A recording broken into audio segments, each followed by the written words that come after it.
Republican Party that is too afraid to do town halls and face their own voters, too afraid to debate us in committees to support this terrible bill. I rise for the working people who are struggling under the weight of Donald Trump's tariffs, the largest tax increase on the middle class in a generation. They can't afford higher co-pays or higher premiums. For the seniors who will have nowhere to go when their nursing homes are shut down by the Medicaid cuts in this bill, and the children who will have to pay the tab for the trillions of debt that you are adding. To my Republican colleagues, you told your voters that you would change Washington, but Washington has changed you. Do better. Vote no. I yield back. Gentleman yields back. Members are reminded to direct their remarks to the chair. The gentleman from Massachusetts reserves. Gentlelady from Indiana is recognized. Thank you, Mr. Speaker. I yield 1 minute to the gentleman from Ohio, Mr. Taylor. The gentleman is recognized for 1 minute. Thank you, Mr. Speaker. I rise today in strong support of the One Big Beautiful Bill, which will cut rampant waste, fraud, and abuse in critical government programs so they're protected for vulnerable Americans who need them most for generations to come. With this bill, President Trump and Republicans in Congress are defending Medicaid, protecting SNAP, and eliminating fraud so taxpayers' dollars are spent on Americans in need, not stolen by illegal immigrants or other fraudsters. This critical legislation will also make Trump tax cuts, which benefit all American taxpayers, permanent. It will cut taxes for hardworking families while Democrats try to drive them up. The bill will also allocate $60 billion towards farm bill programs to support our nation's farmers, ranchers, and producers who so desperately need support. Remember this, Republicans are the ones protecting these critical government programs. When Democrats refuse to support this bill, they are choosing to hike up taxes on American families, allow fraud to run rampant and benefit programs, and cut off aid to our farmers who put food on our tables. Passing this America First bill is vital to our nation's future in both the long and short term. Thank you, and I yield back. Gentleman's time has expired. Gentlelady from Indiana reserves. Gentleman from Massachusetts is recognized. Mr. Speaker, I yield 1 minute to the gentlewoman from New Jersey, Ms. Poe.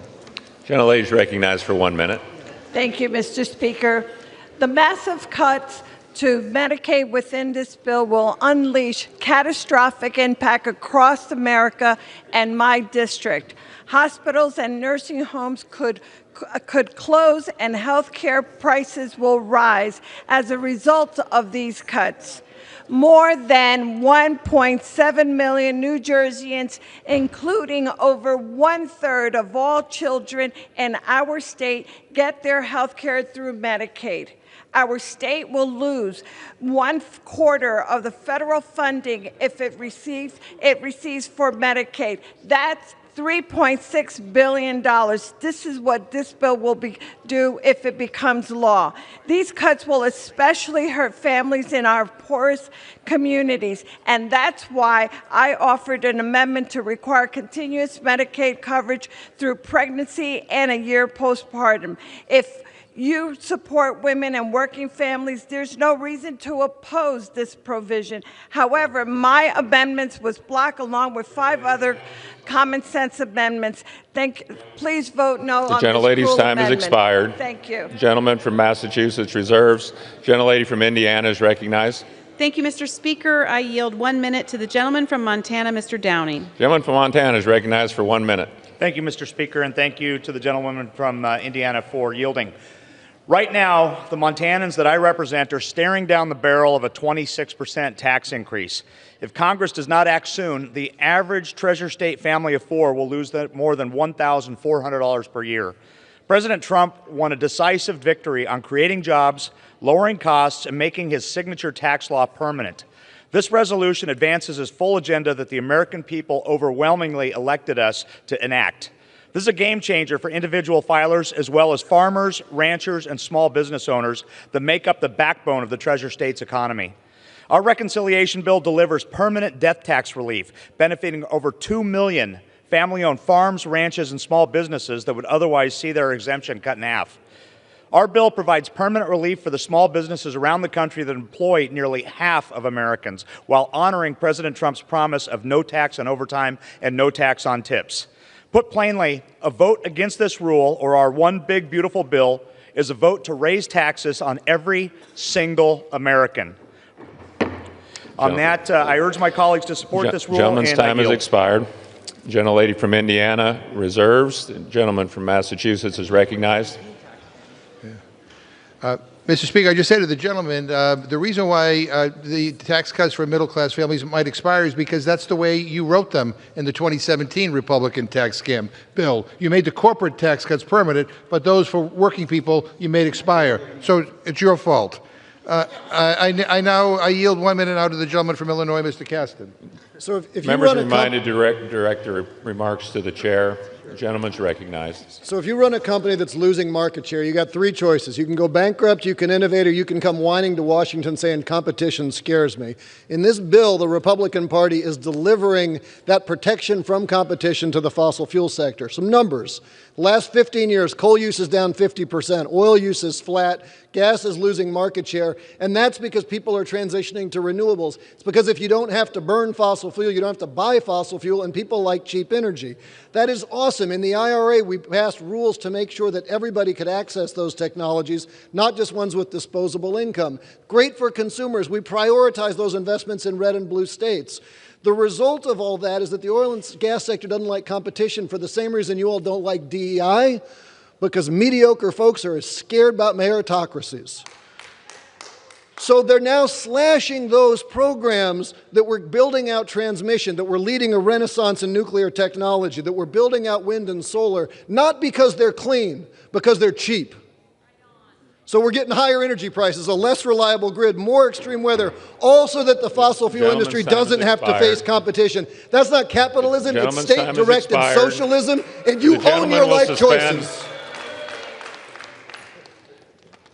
The gentleman from Massachusetts reserves. The gentlelady from Indiana is recognized. Thank you, Mr. Speaker. I yield 1 minute to the gentleman from Florida, Mr. Herodopoulos.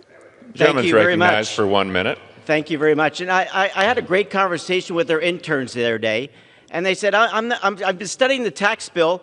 The current tax rate on the wealthiest Americans is 37%. The new tax rate, so to speak, it will be 37%.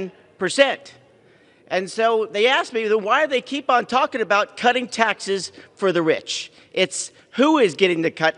It is simple. It is the person who's earned Social Security. It's the person who's earned those tips. It's the person who's earned that overtime pay. The people who make America work have been suffering for the last 4 years from failed government policies.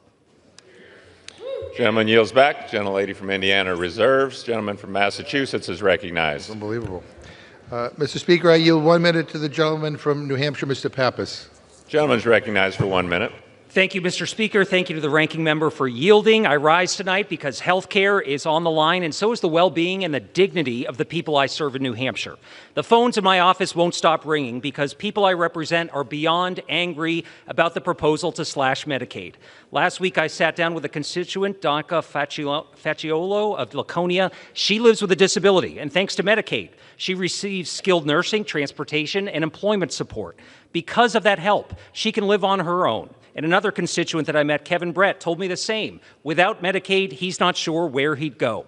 Parents of individuals with disabilities have told me that they could lose in-home care for their kids, and in doing so, they'd be forced to quit their jobs. What kind of choice is that for these parents? So slashing Medicaid is cruel. It would take away granted staters' ability to receive care, their chance to work. It would rob them of their independence. And we know that it's all being ripped away in order to give big tax breaks to billionaires and the biggest corporations. So I'm a no on this reckless scheme. I urge my colleagues to vote no as well, and I yield back. Gentleman yields back. Gentleman from Massachusetts reserves. The gentlelady from Indiana is recognized. Thank you, Mr. Speaker. I yield 1 minute to the gentleman from West Virginia, Mr. Moore. The gentleman's recognized for 1 minute. Thank you, Mr. Speaker. I rise in favor of the one big, beautiful bill that delivers on President Trump's promise to make America great again. The bill makes America energy dominant again by repealing the Democrats' disastrous green news scam, expediting permitting and unleashing all of the below, that's the ground, coal, oil, and natural gas. The legislation makes America safe again by building the wall, giving needed resources to enforce our immigration laws, and rebuild our military. We also make America prosperous again by providing the largest tax cut in history, including no tax on tips, no tax on overtime, slashing taxes on Social Security. Tipped workers will see a $1,700 increase in take-home pay in this bill. That's a win for the American people. Finally, this bill puts American families first by increasing and making permanent the child tax credit and enhancing the adoption tax credit and defunding, thank God, big abortion. President Trump made a promise to the American people, and this bill fulfills it. Thank you. Gentlelady from Indiana reserves. Gentleman from Massachusetts is recognized. Mr. Speaker, I yield 1 minute to the gentlewoman from Ohio, Ms. Sykes. Gentlelady is recognized for 1 minute.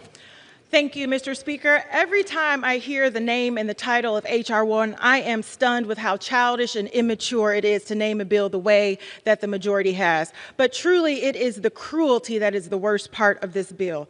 When I was first elected, I told the people of Ohio's 13th congressional district, it may be my name on the ballot, but we are all going to Congress together. And I made that promise because as a representative, it is my responsibility to make sure that my constituents' needs are being addressed here in Washington. The people in Ohio's 13th congressional district need lower costs. They need access to care, and they do not need this horrible, horrible bill. I have said many times before, the access to maternal health, to infant mortality reduction, to making sure that people have access to substance and mental health services is what is so important, and there was no Republican mandate to kick our grandmothers out of nursing homes. But the most important part about this is that when 30,000 jobs are on the line in Ohio's 13th congressional district. Mr. Speaker, what are you going to say to my constituents? Will you call them lazy, worthless, unworthy of food, shelter, and human dignity? I already know the answer because the answer is yes, because I've heard you talk about constituents like mine and all over this country with disdain 15 seconds. as though they are not important. Gentlelady's and they are recognized totally for additional unworthy 30 of this seconds. horrible, horrific, mean, cruel, nasty bill. Yay. Gentlelady yields back. Gentleman from Massachusetts reserves. Gentlelady from Indiana is recognized. Thank you, Mr. Speaker. I yield 1 minute to the gentleman from North Carolina, Mr. McDowell. The gentleman's recognized for 1 minute. Mr. Speaker, it comes as no surprise that my colleagues on the other side of the aisle are afraid of the truth when speaking about the bill before us today. We now have extensive reporting that the last administration kept the American people in the dark about the health of President Biden. They refused to call the flood of illegals coming across our border a crisis. My colleagues on the other side of the aisle tried putting lipstick on their inflationary economy rather than changing course. So it should come as no shock, Mr. Speaker, that these same folks are misleading Americans about the bill before us today. The One Big Beautiful Bill will be a major course correction, delivering massive tax relief, certainty for small businesses, a historic investment in border security, and we are unleashing American energy. Mr. Speaker, it seems to me that too many in this body live their own truth, not the truth. The truth is, this puts America first, and I urge all of my colleagues to support this rule. I yield back. Gentleman yields back. Gentlelady from Indiana reserves. Gentleman from Massachusetts is recognized. Mr. Speaker, I yield 1 minute to the gentleman from Alabama, Mr. Figures. Gentleman from Alabama is recognized for 1 minute. Mr. Speaker, we're talking border security, and the same administration just let in El Chapo's family. El Chapo's family. I rise today as somebody representing one of the poorest districts in this country. Individual median income around $30,000. 1 in 4 people in my district receive SNAP benefits. 1 in 4 people in my district receive Medicaid benefits. These are people who cannot afford to lose health care access. They cannot afford to lose access to SNAP benefits. And the truth of the matter is, that people will lose those benefits, all in an effort to make long money even longer. And so my question is their money being longer worth people in my district's lives being shorter? And it's not. It never will be. It never can be. We have to stand up for these people. I came to Congress to be a voice for people who need things like Medicaid, who need things like SNAP benefits. And every day I'm here, I will push back against efforts to cut back on those benefits. And with that, I yield back. Yields back. Gentleman from Massachusetts reserves. Gentlelady from Indiana is recognized. Thank you, Mr. Speaker. I yield 1 minute to the gentleman from Utah, Dr. Kennedy. Gentleman from Utah is recognized for 1 minute. I thank the gentlelady for the yielding of that time, and thank you, Mr. Speaker. As a family physician, I've seen both the benefits and issues associated with Medicaid. Currently, there are 7.6 million people on Medicaid who should not be there. 1.4 million illegal immigrants, 1.2 million that are ineligible for Medicaid, and 4.8 million able-bodied adults that choose not to work. It's time we crack down on fraud, waste, and abuse in such a vital program for those that need it. As we assess the state of Medicaid, we find that roughly 1 in every 4 dollars are spent improperly, with more than 80% of these payments stemming from eligibility errors. Medicaid is critically important for countless Americans, and this bill will ensure that those who truly need it can continue to access the care they depend on. Medicaid was designed to support the disabled, the pregnant women and children, and those that are in need. It is ballooned with able-bodied adults who are currently not required to be working. Mr. Speaker, Republicans are trying to fix Medicaid and preserve it for those that need it. And with that, I yield back. Gentleman yields back. Gentlelady from Indiana reserves. Gentleman from Massachusetts is recognized. Mr. Speaker, I yield 1 minute to the representative from Delaware, Ms. McBride. Gentlelady is recognized. Mr. Speaker, I offered a simple but essential amendment to this slash and burn Republican budget. This budget creates red tape that would result in vulnerable seniors losing their health care. My amendment would have prevented that red tape unless the Congressional Budget Office certifies that this bill will not result in any senior losing coverage. Why did Republicans block my amendment? Because they know their budget cuts care. And that's why they're doing all of this in the dead of night. It's why they're rushing this through, because they want to eviscerate health care so long as they get tax breaks for their billionaire best friends. It may be very, very late at night, but it's not too late for my Republican colleagues to do the right thing. It's not too late to protect Medicaid. It's not too late to protect SNAP. It's not too late to protect their constituents, but I won't hold my breath. I yield back. Gentlelady yields back. Gentleman from Massachusetts reserves. Gentlelady from Indiana is recognized. Thank you, Mr. Speaker. I yield 1 minute to the gentlelady from Florida, Ms. Luna. Gentlelady from Florida is recognized for 1 minute. Mr. Speaker, and thank you so much for everyone for being here today. I can tell you that I'm very excited to vote for this bill for a few reasons. Starting in November, when I was campaigning with our very popular president, who won not just the national popular vote, but also the Electoral College, who campaigned on ending taxes on tips, taxes on overtime pay, everything that would help the American people that have felt far too long left by Washington, D.C., and we are finally able to deliver. What are we delivering on? It doesn't just stop there. It's ending taxes on car loan interest, which so many people struggle with. It's going to end additional tax and bring additional tax relief for seniors.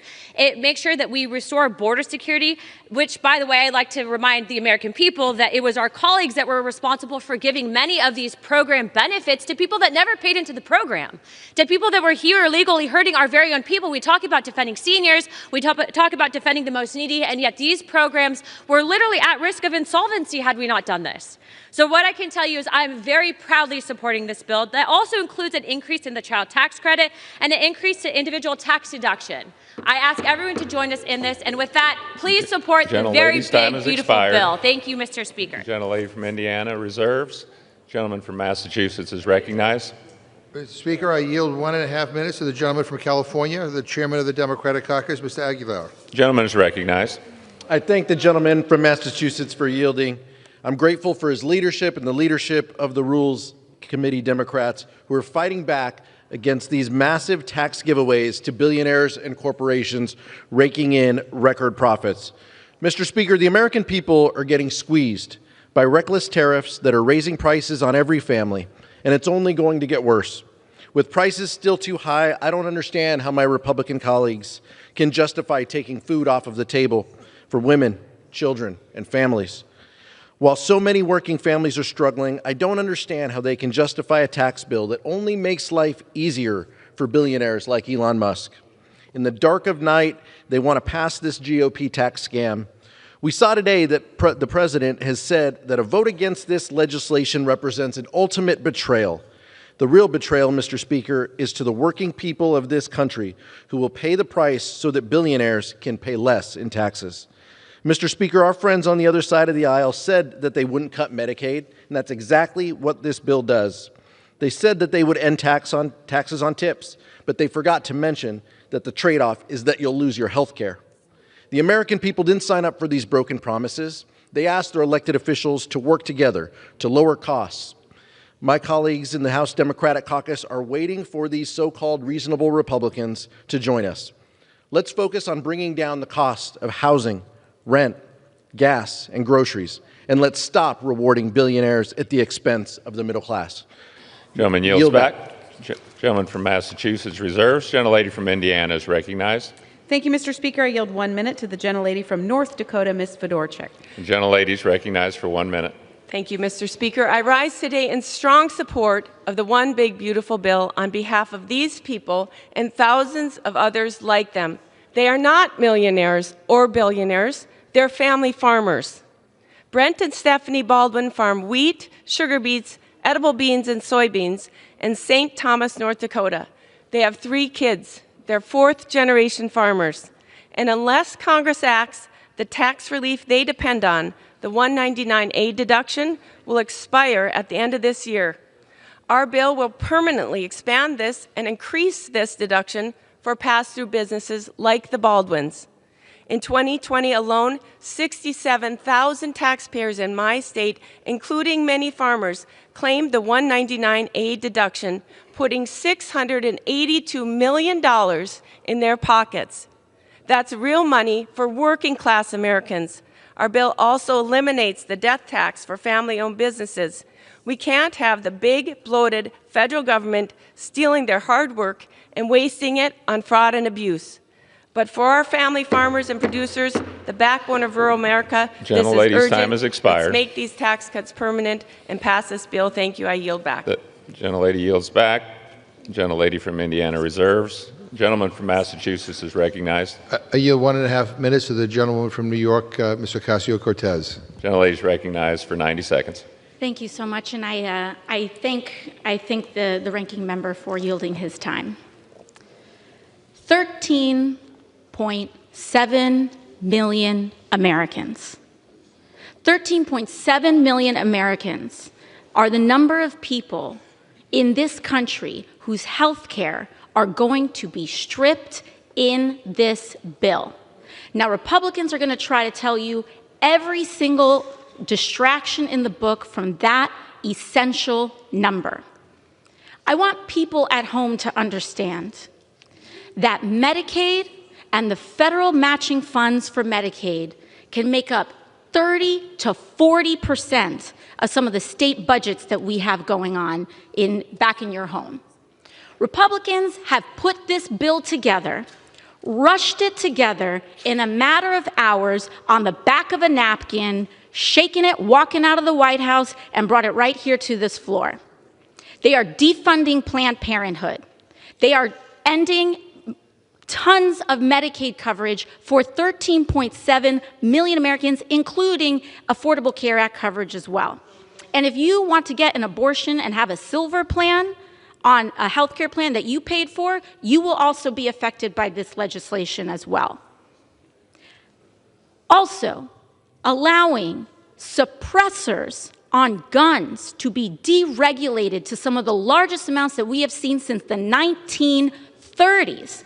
This is just a Christmas bill. It's a Christmas tree. I yield the gentlelady to 30 seconds. And so I want people to understand, for my Republican colleagues who are sure what is in and not in this bill, in this process that has been this rushed, when you wake up in the morning, you will realize that you voted to defund Planned Parenthood and to take away health care from 13.7 million Americans. And when this country wakes up in the morning, there will be consequences to pay for this. And I yield back. Gentlelady yields back. Gentleman from Massachusetts reserves.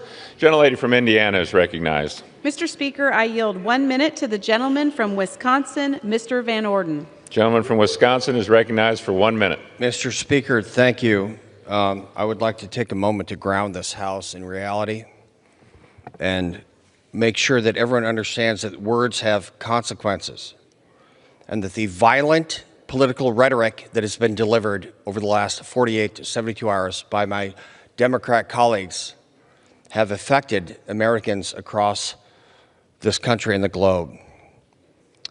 It's been reported that 2 Israeli diplomats were shot leaving an event at the Jewish Museum in Washington, D.C. by someone that yelled, "Free, free Palestine." And so I would like to spend the rest of my time that has been yielded by Ms. Houchin and ask respectfully my colleagues to have a moment of silence for these two people that were murdered by someone for political purposes.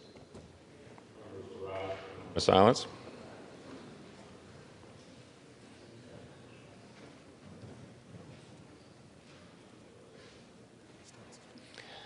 Gentleman's time has expired and yields back. The gentlelady from Indiana reserves. The gentleman from Massachusetts is recognized.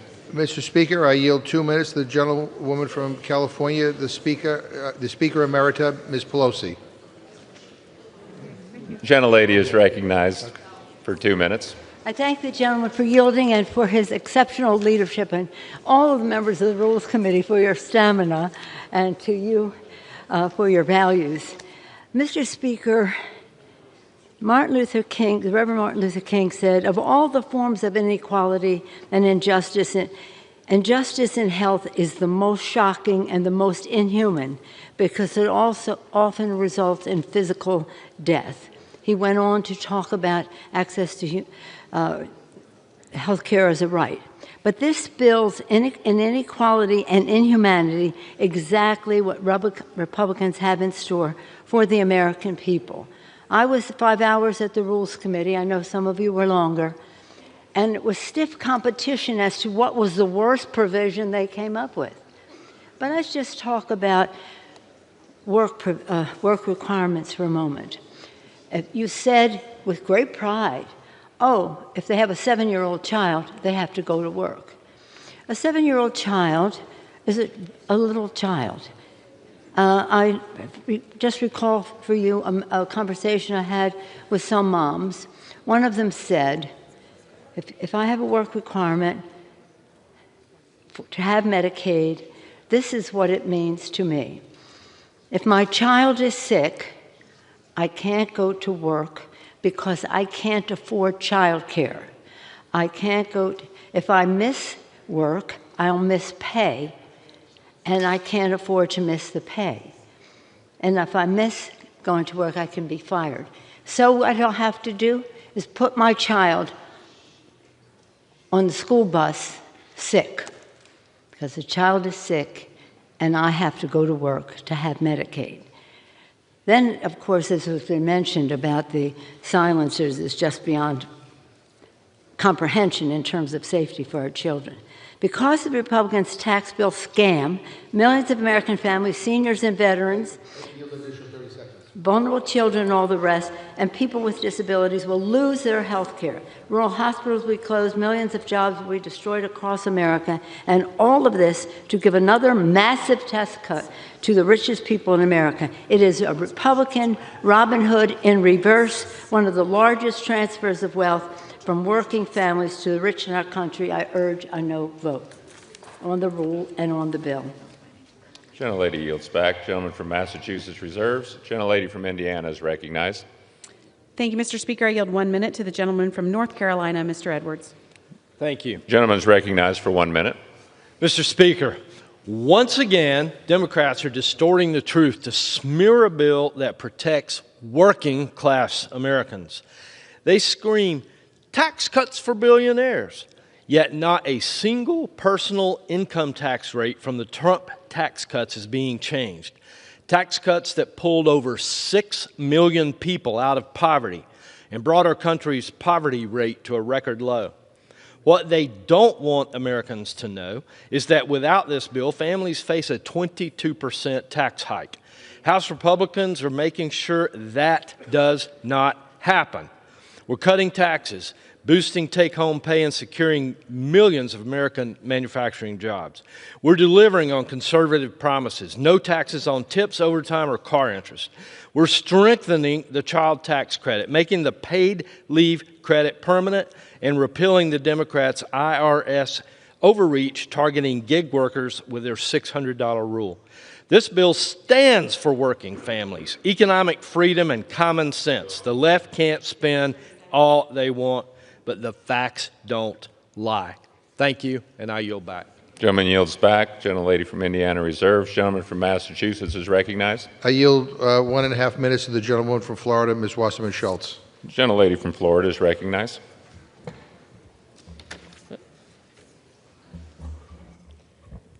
Thank you, Mr. Speaker. I rise to oppose this one big ugly bill. Instead of cutting costs, it imposes the biggest health care cut ever, forcing 14 million people to lose coverage. This bill makes the deepest cut to nutrition assistance in U.S. history, ripping food from the mouths of kids, seniors, veterans, and people with disabilities. It guts clean energy, hurts farmers, expands abortion bans, and explodes the debt so badly it will trigger $500 billion in cuts to Medicare. And its 1,000+ pages all boil down to this. $1.1 trillion is swiped from SNAP and Medicaid and stuffed right into the pockets of the richest 1%. It no longer, thankfully, gives tax breaks to tanning beds, although you tried that in the dead of night, yet strips Affordable Care Act coverage from millions of families and raises deductibles and co-pays for millions more. This is worse than the haves versus the have-nots. It's just one big giveaway to the have-yachts. And just like Trump did to all his businesses, this bill will drive our constituents and our country into bankruptcy. Any Republican with a spine, which you clearly lack, and a conscience, which you also lack, should join me in voting hell no. I yield back the balance of my time. Members are reminded to direct their remarks to the chair. The gentleman from Massachusetts reserves. Gentlelady from Indiana is recognized. Thank you, Mr. Speaker. I yield 1 minute to the gentleman from Florida, Mr. Fine. Gentleman from Florida is recognized for 1 minute. Well, thank you, Mr. Speaker. And I am a new person in this chamber. And one of the things I've observed over the last 6 weeks is a fundamental question of who is it that we should be most worried about. See, Rome is burning, and it doesn't seem as though people realize that. It is not thoughtful, it is not generous, it is not compassionate to borrow money from our children and our grandchildren to give it to people who should not be in our country anyway. It is not compassionate to borrow money from them to give it to people for health care if they could work and they could provide it themselves. But what is compassionate is to tell someone who is a waitress working hard to support her family that she doesn't have to pay taxes on her tips. It is compassionate to someone like my father who is blind to know he might not have to pay taxes on his Social Security. There is compassion in this bill. There is compassion for the American people, and I hope that everyone will support it. Thank you, Mr. Speaker. Gentleman yields back. Gentlelady from Indiana reserves. Gentleman from Massachusetts is recognized. Mr. Speaker, can I ask the gentlelady how many more speakers she has? Okay, one more speaker, then I will reserve. Gentleman from Massachusetts reserves. Gentlelady from Indiana is recognized. Thank you, Mr. Speaker. I yield 1 minute to the gentleman from Colorado, Mr. Craig. Gentleman from Colorado is recognized for 1 minute. Thank you, Mr. Speaker. A lot of talk tonight about what happens if we vote for this bill. And what are my colleagues voting for if they vote against this bill? Democrats who aren't going to vote for this bill, they'll be voting for a $4.5 trillion tax increase. They'll be voting for waste, fraud, and abuse in Medicaid. They'll be voting for illegal immigrants stealing from Medicaid. They'll be voting for continuing green energy scams. They'll be for allowing environmental extremists to continue to drive up the costs of energy for average American families. And what are they voting against? They're voting against a $150 billion increase for our military. And they're voting against a base housing allowance increase for our soldiers. That's in this bill. They're voting against tax relief for seniors and working Americans. Let's end the nonsense. Let's do what's right for America. Let's pass this rule and pass this bill, and I yield back. Gentleman yields back. Gentlelady from Indiana reserves. Gentleman from Massachusetts is recognized. Gentlelady, have any other speakers, or is she the final speaker? I'm prepared to close. And may I ask how much time I have, Mr. Speaker? Gentleman has 5.5 minutes. Gentlelady has 4 minutes. Mr. Speaker, one of the previous Republican speakers got up and said Rome is burning. I hate to tell them, but Republicans are in charge. And Trump is your Caesar. You know, CBO just did an analysis of this budget, and they did an analysis of how it impacts the bottom 10% and the top 10% income earners in this country. And guess what? The bottom 10% get screwed, and the top 10% get a big raise in terms of revenue, in terms of tax breaks. So let me end where I began, Mr. Speaker. This is about whose side you are on.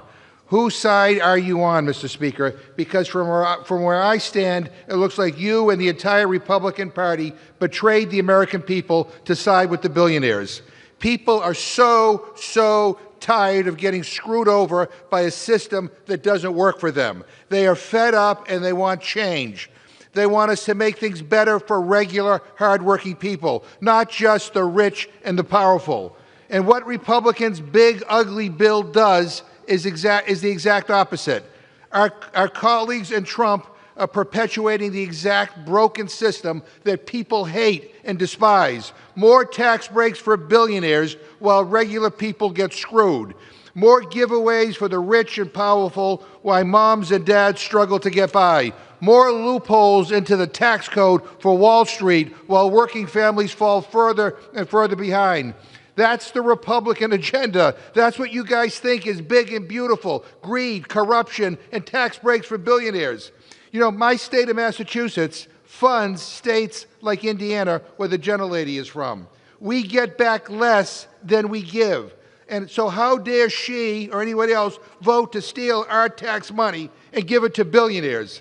So no, we will not go quietly. And no, we will not give up. We will fight this cruel, corrupt, immoral bill every step of the way because the people we represent are counting on us. And we will never stop fighting for them. I urge every member of this House to vote hell no, never, absolutely not on this terrible disgrace of a bill. I yield back. Gentleman yields back. Gentlelady from Indiana is recognized. Thank you, Mr. Speaker. I yield myself the balance of my time. Gentlelady is recognized. Mr. Speaker, Rome is burning, but not because of the leadership of Republicans and Donald Trump. After 4 years of failed leadership under President Biden, our country faces many challenges. But Republicans, along with President Trump, are ready to address them head on and get our country back on track. The one big, beautiful bill is here, and the American people are ready to see us deliver on our promises. This is historic legislation that is a bill for working Americans. Here's 3 words I want you to remember: ineligible, illegal, and able. Those are the people who we don't believe should be taking Medicaid from pregnant women, children, the disabled, and the elderly. We've heard a lot about 13.7 million people are going to lose their health care. That number was debunked by the New York Times. That's a newspaper that doesn't write a lot of things that are friendly to our side. It's not that way.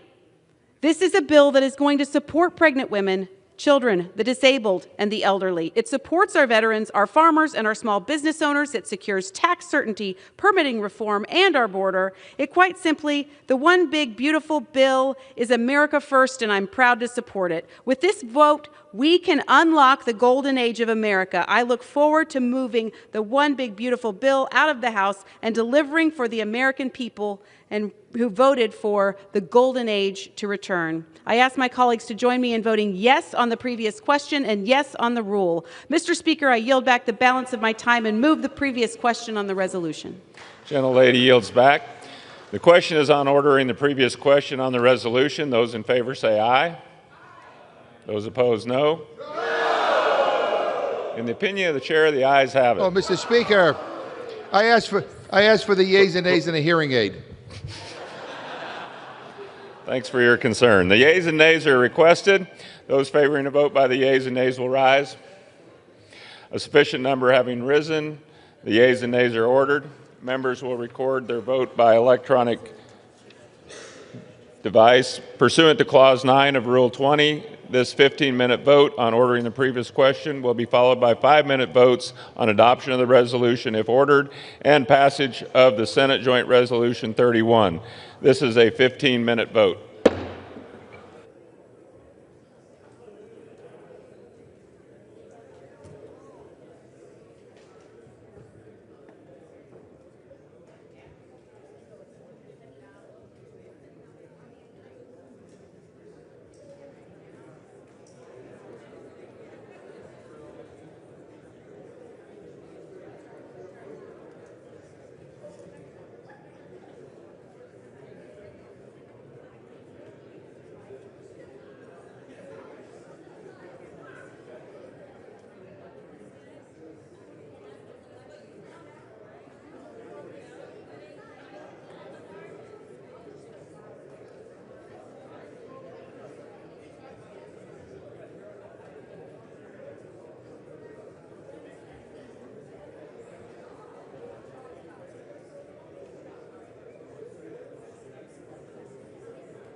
On this vote, the yeas are 213, the nays are 211. The previous question is not ordered, is ordered. An opinion chair, the question is on the adoption of the resolution. Those in favor say aye. Those opposed say no. Opinion of the chair, the ayes have it. For what purpose does the lady of New Mexico Requesting the recorded vote, Mr. Speaker. Recorded vote is requested. Those favoring a recorded vote will rise. Sufficient number having risen, a recorded vote is ordered. Members will record their vote by electronic device. This is a 5-minute vote.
members voted. Any member wish to change their vote?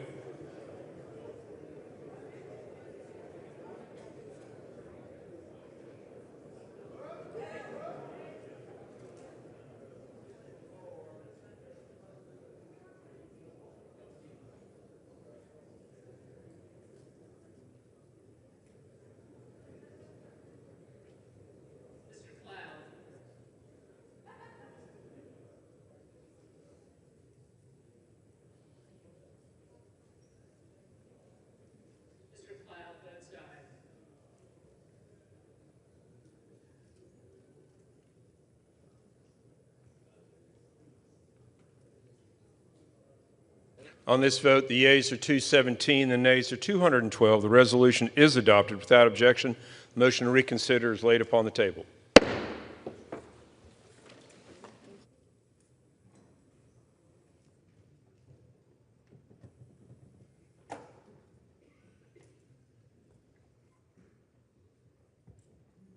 For what purpose does the gentleman from Virginia seek recognition?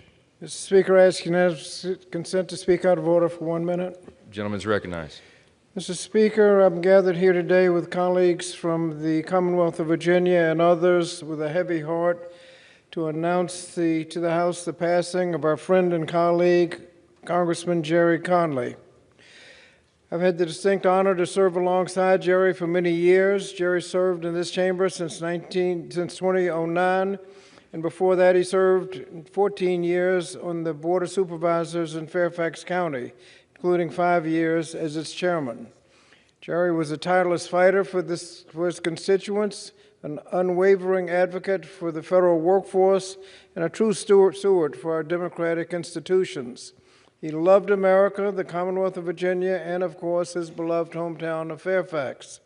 As the ranking member of the Committee on Oversight and Government Reform, he spent the last few months on the front lines as a chief advocate for our federal civil service workers. I deeply valued Jerry's partnership. We worked together to champion policies that strengthen our communities, protect workers' rights, and expand opportunities for all Americans. As his friend, I know I speak for all of us here to say that we will miss Jerry's infectious energy, his humor, and his unique ability to connect with people. This is a loss for this chamber, the Commonwealth of Virginia, and our entire nation. Our condolences go out to his wife, Smitty, his daughter, Caitlin, his staff, and the rest of his family and loved ones. Mr. Speaker, I'd now like to yield to my colleague from Virginia, Mr. Whitman. I thank the gentleman for yielding. You know, I've had the honor and privilege to know Jerry Conley for over 3 decades. He and I served in local government together for years. We're part of the Virginia Association of Counties. Jerry had a deep passion for Fairfax County, for the Commonwealth of Virginia, and for this nation. And you wouldn't find anybody that had a deeper knowledge of issues and knew more about what was best to be done and knew more about trying to find a place to agree, about getting things done.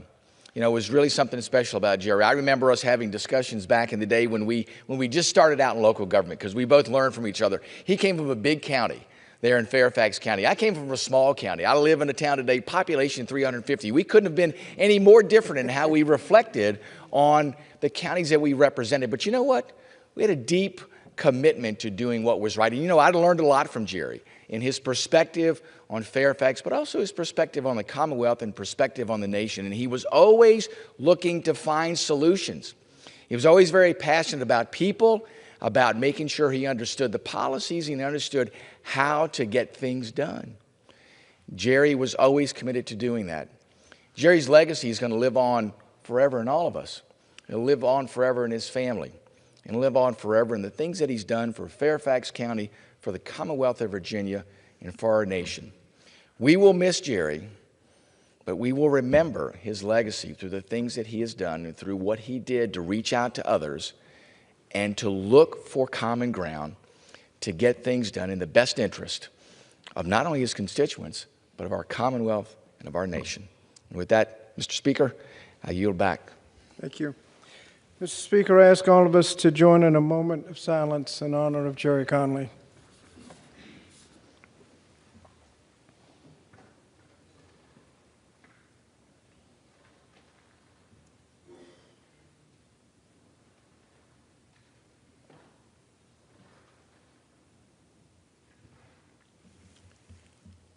Thank you, Mr. Speaker. I yield back. It's really Mr. Speaker. Yeah.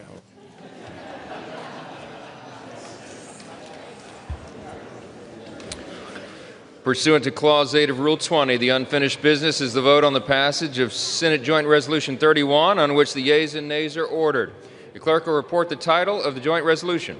Senate Joint Resolution 31, joint resolution provided for congressional disapproval under Chapter 8 of Title 5 United States Code of the rules submitted by the Environmental Protection Agency relating to review of final rule reclassification of major sources as area sources under Section 112 of the Clean Air Act.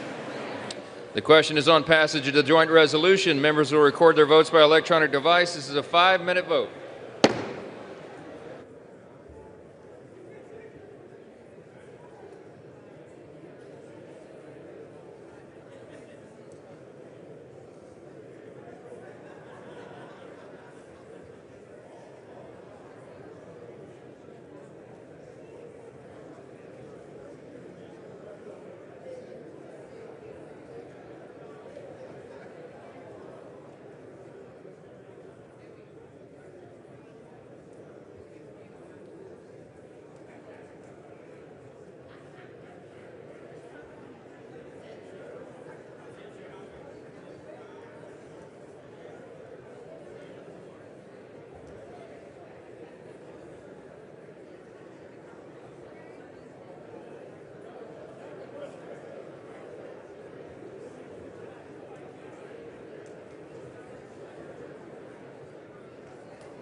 members voted? Any member wants to change their vote?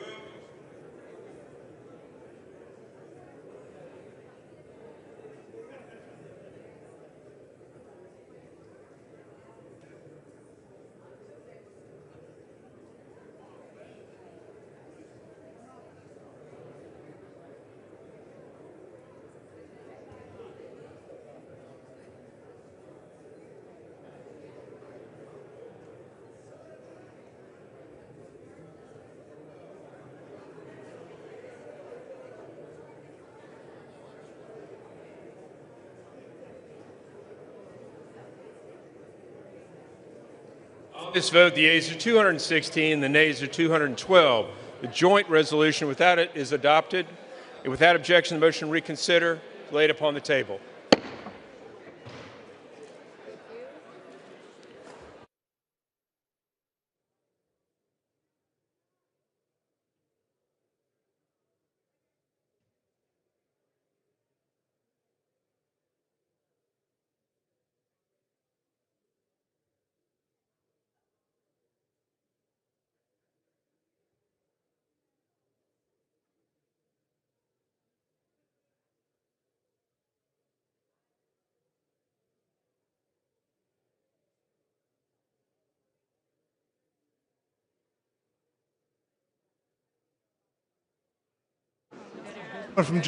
For what purpose does the gentleman from Virginia seek recognition? Mr. Speaker, I offer a privileged resolution and ask for its immediate consideration. Clerk will report the resolution. Clerk will suspend for a moment.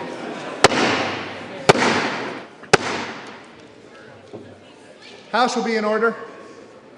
Members, please take conversations from the floor. Clerk will read the resolution. House Resolution 435, resolved that the House has heard with profound sorrow of the death of the Honorable Gerald E. Connolly, a representative from the Commonwealth of Virginia. Resolved that the clerk communicate these resolutions to the Senate and transmit a copy thereof to the family of the deceased. Resolved that when the House adjourns today, it adjourn as a further mark of respect to the memory of the deceased. Without objection, the resolution is agreed to and the motion to reconsider is laid upon the table. Who are we going to first?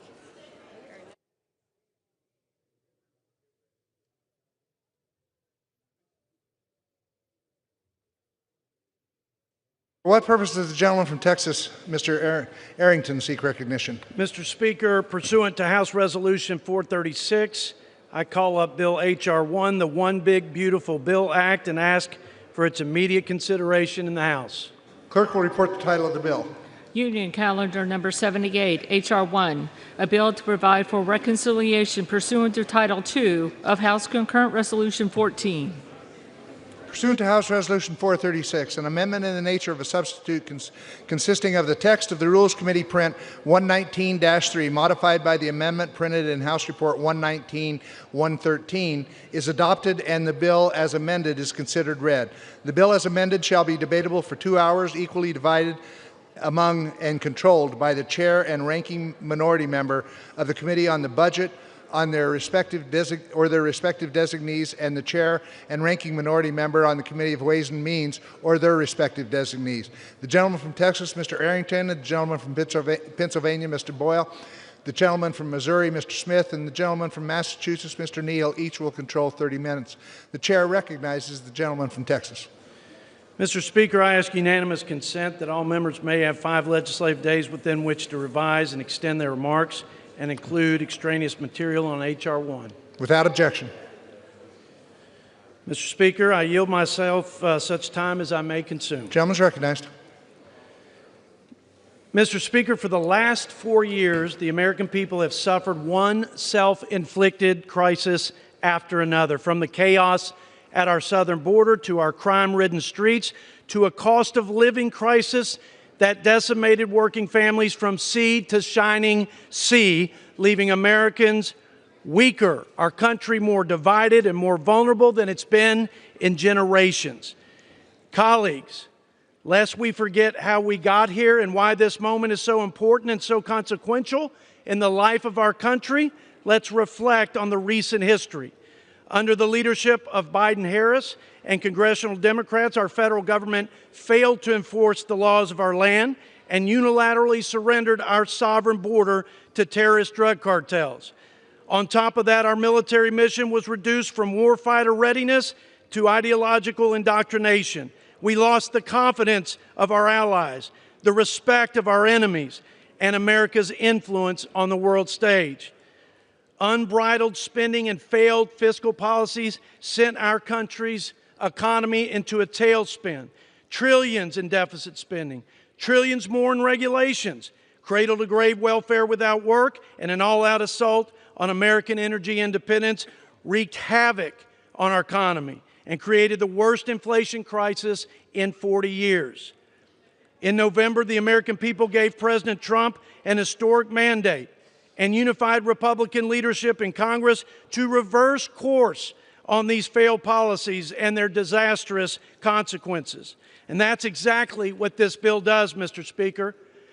The One Big Beautiful Bill Act delivers the greatest single investment in border security and national defense, the largest tax cuts for families and small businesses, the most significant commitment to unlocking America's energy resources, and the largest reduction in spending in the history of the United States by twofold. But in an attempt to derail our efforts, you can be sure of this: our Democrat colleagues will use their tired old tactics of fear-mongering and false claims. They like to lead you to believe that this reconciliation bill is a, quote, tax cut for the rich on the backs of the poor. Their narrative throughout this process has not only been misleading, Mr. Speaker, and completely untrue, it preys on the fears of our nation's most vulnerable. Here's the truth. The 2017 tax cuts lowers tax rates for every American household at every income level, with the lower income families benefiting the most, while actually increasing the amount of taxes paid at the top 1%. 3 out of every $4 in the Trump tax cuts didn't go to corporations, they went to individuals.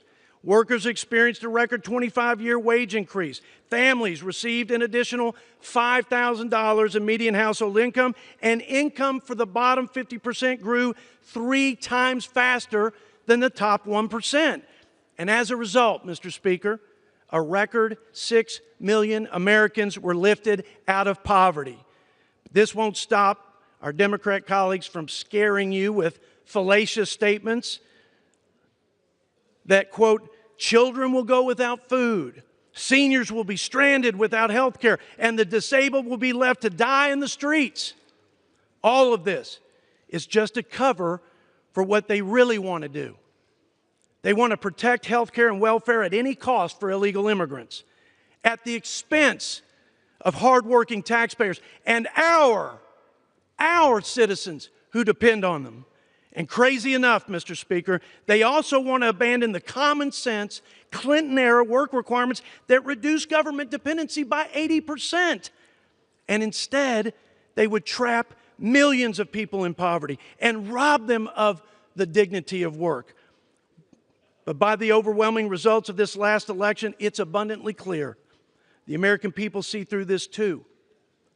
And they have totally rejected the Democrats' radical agenda. Their message to Washington was clear, Mr. Speaker. They want competent leaders, common sense policies, and a commitment from all of us to put America and Americans first. Now, let's give the people what they voted for. I reserve my time. Reserves the balance of his time. Gentleman from Pennsylvania, Mr. Boyle. Mr. Speaker, I yield myself such time as I may consume. Gentleman's recognized. Mr. Speaker, by my calculation, I have now been up 43 of the last 45 hours, and I'm not quitting yet. And we're not quitting yet, because the stakes are just too damn high. This is one of the most significant pieces of legislation we will ever vote on. This bill will bring about the greatest loss of health care in American history. More than 6 million Americans who are currently on the Affordable Care Act will lose their health insurance if this Republican bill becomes law. More than 7 million Americans currently on Medicaid will lose their health care if this Republican bill becomes law. In fact, in total, 13.7 million Americans will lose their health care, according to the nonpartisan CBO. That's bad enough. But then, late last night, we also got confirmation from CBO that something else is in this bill. Over $500 billion worth of cuts to Medicare. All told, given the cuts to the ACA, the cuts to Medicaid, the cuts to Medicare, the largest loss of health care in American history as a result of this bill. Not even during the Great Depression did so many people lose their health care as will lose it in this bill. And there are even more cuts beyond that. Cuts to nutrition assistance programs, cuts to Head Start, cuts to other education programs. The list goes on and on. Why? To help pay for over $5 trillion worth of tax cuts, most of which that go to the top 1%. But here's the thing. As draconian as these cuts are, they actually don't even come close to paying for the size of the tax cuts. So how is the rest subsidized? With more debt financing. So much so that we have finally seen, for the first time ever, the Moody's credit agency on Friday downgrade the quality of the credit of the United States. Today, we saw more market churn. Markets are worried. Now, most ordinary Americans, most people I call as neighbors and friends back home in Northeast Philly, a very working class and middle class place, most people I know aren't paying attention to the credit agencies and what Wall Street is doing. But here's the thing. It will affect interest rates. In fact, it already is. Mortgage rates have gone back up over 7% and set to rise by more. Not just mortgage rates, auto loan rates, the rate that your credit card company charges you. At a time of increasing unaffordability in America, this bill doesn't make the situation better. It makes it far, far worse. Mr. Speaker, this is not the kind of bill that is worthy of the Congress of the United States. This is class warfare. It makes the poor poorer, the rich richer, and the middle class left behind. And again, these aren't Democratic talking points. These aren't coming from progressive organizations. Last night, the nonpartisan Congressional Budget Office released the distribution tables in terms of who will get what from this tax bill. They found the bottom 10% will be 4% poorer in household wealth under this bill, with most of the benefits going to the top 10% of Americans. And of that top 10%, of course, it is the top 1% that will get the most benefit of all. Robbing the poor to reward the rich. It is wrong, it is bad economics, and it is, as one Republican senator called it, morally wrong. With that, I reserve the balance of my time. Gentleman reserves the balance of his time. Gentleman from Texas. Mr. Speaker, just to be clear, the CBO doesn't say economic benefits. It talks about federal resources. That letter actually affirms the success of our bill. We will actually have people, because of reasonable common sense work requirements and because of prohibitions on illegal immigrants getting taxpayer-funded social services, we'll actually have people moving up and out of the welfare trap. And we won't have people siphoning off money who are not eligible, and that is success. Not to them, but success to my Republican colleagues. With that, I yield 2 minutes to my good friend from the Keystone State, our Ag Chair, Mr. G.T. Thompson. Mr. Speaker, I rise in support of the One Big Beautiful Bill that will halt the largest tax increase on American families, bolster our hardworking farmers and rural communities, and give President Trump the tools he needs to make America safe again. The Agriculture Committee was tasked with $230 billion in net deficit reduction. I'm proud to say we exceeded that instruction. We achieve these savings for America's taxpayers by restoring integrity to the SNAP program, reinforcing work, rooting out waste, and ending the unchecked overreach by states and the executive branch that's driven costs through the roof. SNAP is the only state-administered welfare program that does not have a cost share component. And while the federal government funds 100% of the benefit, states are tasked with operating it. The only problem? They aren't operating it well. In 2023 alone, over $13 billion in improper payments were made. That's not just a slap in the face to taxpayers, but of the needy families who rely on SNAP as well. We aren't just stopping at restoring the SNAP program to its original intent. We're also delivering big wins for rural America by shoring up the safety net for farmers and ranchers and providing critical tax relief. The One Big Beautiful Bill makes permanent and expands the Trump tax cuts. It also prevents the death tax from hitting over 2 million family farms. It locks in the small business deduction, helping 98% of American farms stay afloat. It expands immediate expensing so farmers can expense the tools that they use today to secure the harvest of tomorrow. It protects domestic biofuels from being crowded out by Chinese imports. It lowers the cost of borrowing for our farmers hit by Biden's sky-high interest. It reduces regulatory burdens on small farmers hiring seasonal workers. In short, this bill secures the safety net our farmers deserve and delivers to SNAP the accountability taxpayers demand. America's farmers, ranchers, and rural communities sent us here to fight for them, and the One Big Beautiful Bill delivers on that mandate. Pennsylvania. This bill will kick 404,000 people in our state of Pennsylvania off their health insurance. With that, Mr. Speaker, I'm happy to yield 1 minute to the gentleman from Texas, the ranking member of the Health Subcommittee on Ways and Means, Mr. Doggett. Gentleman from Texas recognized for 1 minute. Breaking yet another promise, Republicans are cutting Medicare by $500 billion. On October 1st of this year, every Medicare health care provider will see a 4% cut, and that will occur year after year after year as seniors try to find someone who will accept Medicare. And on January the 1st, millions of Americans who rely on the Affordable Care Act lose their access to a family physician. Medicaid for those in nursing homes, for half the babies born in my hometown of Austin, cut. Almost 14 million Americans losing their access to health care. And the new Trump school voucher sabotage plan, atop state vouchers, incentivizes removing students from public schools. Meanwhile, our national debt soaring by trillions from Republicans who talk fiscal responsibility, but serving their cult leader, the deficit hawks have become chicken hawks tonight in submission to Trump, the self-described king of debt, all to reward billionaires with even more tax breaks. Mr. Chairman, I recognize my colleague, who I don't see is here. Yes, I do, right there, from Arkansas.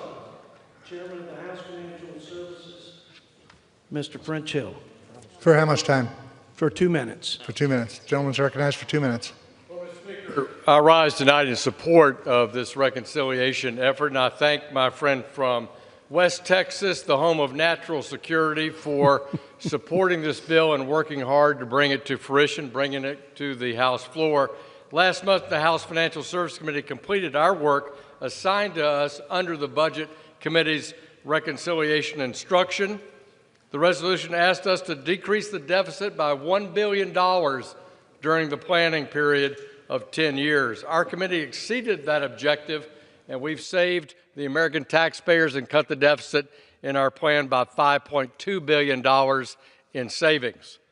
During the markup, we spent 9 hours debating and considering 40 amendments from our friends on the other side of the aisle.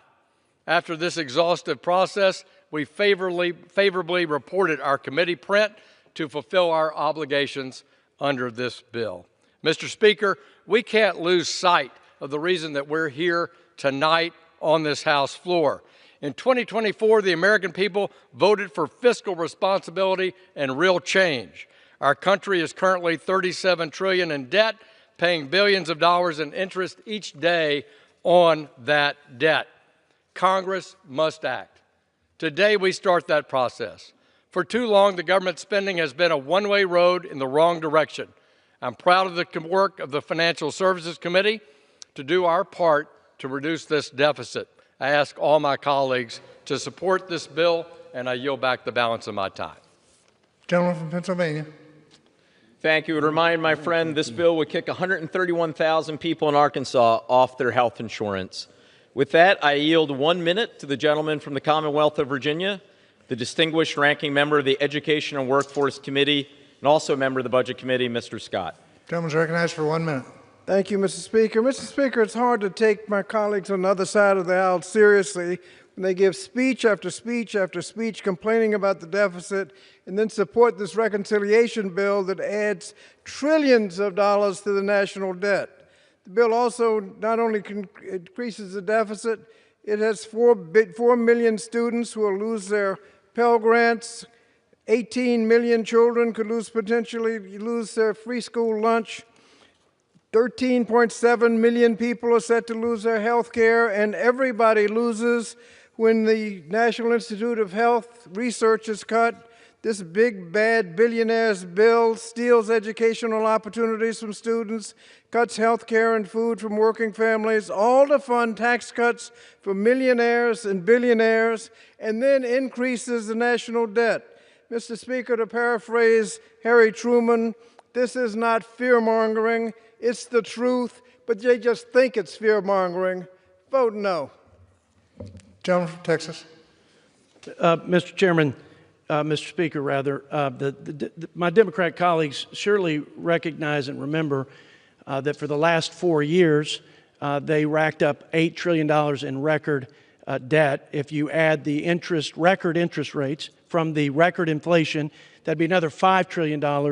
And so I don't know that we need a whole lot more lecturing on the national debt. Our balanced budget reconciliation bill actually reduces the deficit in the 10-year window by $140 billion, and it brings the debt to GDP down by 10 percentage points. With that, I yield to my friend from Kentucky, the chairman of the Energy and Commerce Committee, Mr. Brett Guthrie. For how much time? For 2 minutes. Gentleman's recognized for 2 minutes. Thank you, Mr. Speaker. Today I rise in support of the One Big Beautiful Bill Act, which includes a title from Energy and Commerce that unleashes American energy, promotes American innovation, and protects care for our most vulnerable Americans. In 1965, President Lyndon B. Johnson created the Medicaid program to protect low-income families, individuals who are disabled, and seniors, and House Republicans share this commitment to this vulnerable population. This bill protects coverage for those individuals by ensuring ineligible recipients do not cut the line in front of our most vulnerable Americans. The decision by left-leaning state governments to spend taxpayer dollars on people who are ineligible for the program is indefensible. Medicaid should not cover illegal immigrants, deceased or duplicative beneficiaries, or able-bodied adults without dependents who choose not to work. Let's be clear. What my Democrat colleagues are prioritizing when they say they oppose our bill, what they're really saying is 4.8 million people who refuse to work a part-time job or volunteer in their community are entitled to free health care paid by hardworking taxpayers. When they're opposed to our bill, what they're really saying is that the 1.4 million illegal immigrants should be prioritized over U.S. citizens. When they say they oppose our bill, what they're really saying is that people who aren't eligible for Medicaid should be prioritized over children, mothers, or people with disabilities for whom the program was intended. House Republicans make no apologies for prioritizing Americans in need over illegal immigrants or other able-bodied beneficiaries who are choosing not to work. Along with work requirement, our bills rolls back restrictive Biden-era regulations, promotes transparency for pharmacy benefit managers, increases seniors' access to medication. These are all common sense policies that will strengthen our health care system, return taxpayer dollars to middle-class families. House Republicans are fighting for America's children. We're fighting for pregnant women and mothers. We're fighting for individuals with disabilities, and we're fighting for seniors who need long-term care. That is why I urge my colleagues to support this legislation as part of our effort. I support this bill, and I yield back. Gentleman from Pennsylvania. Thank you, Mr. Speaker. I'd remind my good friend that this bill will kick 159,000 people in the Commonwealth of Kentucky off their health insurance. Mr. Speaker, I now yield 1 minute to the gentlewoman from Vermont, a distinguished member of the Budget Committee, Ms. Ballant. Gentlelady is recognized for 1 minute. Thank you, Mr. Speaker. You have to ask yourself, why? Why are we here at 3 a.m. fast-tracking this bill? Well, this bill is nothing to be proud of. It's best to pass it in the night when most folks are asleep. What kind of nation are we when leaders choose to take food away from children? What kind of nation are we when they choose to take health care away from people? When they choose to add trillions of dollars to the deficit and pass those financial handcuffs off onto our grandchildren? What kind of nation are we when they choose to make those deficits force $500 billion of cuts to Medicare? What has happened this week is shocking. It's unconscionable. It's not leadership. It's moral failure. Kicking the poor in the teeth while rewarding the richest among us. My colleagues, Americans deserve so much better than this, so much better. And I urge my colleagues to reject this cruel, cynical bill. Gentlelady's time has expired. Gentleman from Texas. Mr. Speaker, 91% on average of my colleagues, voters, constituents, friends and families, they pay the standard deduction. Their opposition to this bill, if they were successful, would actually cut the standard deduction in half. And with that, I yield 2 minutes to my friend from Missouri, our T&I chair, Mr. Graves. Gentleman is recognized for 2 minutes. Thank you, Mr. Speaker.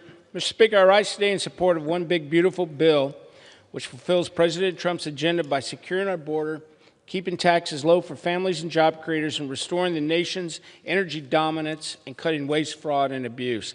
The Transportation and Infrastructure Committee's portion of today's legislation combines critical investments in border security, national defense, and modernization of America's air traffic control system while eliminating wasteful spending and other deficit reduction measures. Specifically, this bill addresses long overdue needs in the United States Coast Guard, which for over 2 decades has received less than half of the capital investment necessary to effectively carry out its critical missions. The T&I Committee included more than $21 billion to recapitalize Coast Guard assets, including the acquisition of cutters, aircraft, polar icebreakers, along with the facilities that are needed to support them. In light of serious operational and financial challenges facing the FAA, the T&I Committee provided $12.5 billion down payment for finally modernizing our outdated air traffic control infrastructure. Finally, the bill addresses the chronic shortfall in the Highway Trust Fund by instituting a $250 annual fee on electric vehicles and $100 on hybrid vehicles, ensuring that all drivers contribute their fair share to maintaining our roads and bridges. In this measure, the T&I Committee prioritized core federal responsibilities, which included national defense, transportation safety, and infrastructure modernization, while also responsibly offsetting these investments with cuts to wasteful spending. Mr. Speaker, I'd urge my colleagues to support the legislation, and with that, I yield back the balance of my time. Gentleman from Pennsylvania. Mr. Speaker, I just want to correct a disingenuous argument that has been offered repeatedly. Folks on the other side, throughout this past week and a half, 2 weeks, and we hear it tonight, say, well, if we don't pass this bill, most Americans will face a tax increase. Completely false. Time and again over the last 2 weeks, both in Ways and Means and Rules, Democratic members offered amendments to protect and extend the tax cuts for every American making under $1 billion a year. Every single Democrat voted for those amendments. Every single Republican voted against them. With that, Mr. Speaker, I am happy to yield 1 minute to the gentlewoman from Ohio, distinguished member of the Budget Committee, Ms. Kaptur. Gentlelady is recognized for 1 minute. Thank you. Ranking Member Boyle, federal budgets are moral documents. They tell the American people who we value and who we leave behind. This budget is a bonanza for billionaires. It's paid for by cutting health care and food for millions of working families and seniors. The U.S. national debt stands at $36 trillion, and this bill will raise it to over $40 trillion. Historically, Republican administrations have ballooned the debt. Reagan, both Bushes, and Trump through tax cuts to the very rich coupled with endless wars. It's clear where the debt has come from.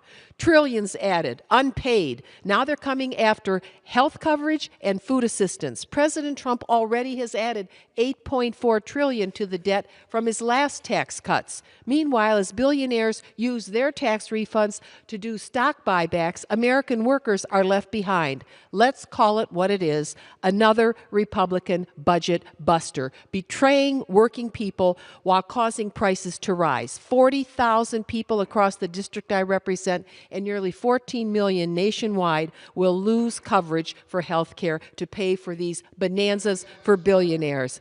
Mr. Speaker, this bill must be Gentlelady's time has expired. Vote no. Thank you, and I yield back. Mr. Speaker, I would remind my colleagues over the last 4 years, their failed economic policies, their unbridled spending put a 20% inflation, regressive inflation tax on working families all across this great land. With that, I yield to my good friend from Ohio, our GOP chair of the Judiciary Committee, Mr. Jim Jordan. For how much time? For 2 minutes. Gentleman's recognized for 2 minutes. Mr. Speaker, you know it's a good bill because the left hates it. The left that defunded the police, the left that let 10 million people illegally enter our country in a 4-year time span, the left that wants men to compete against women in sports, the left that lied to us about Benghazi, lied to us about the Hunter Biden laptop, lied to us about President Biden's health, the left that lied to us about COVID.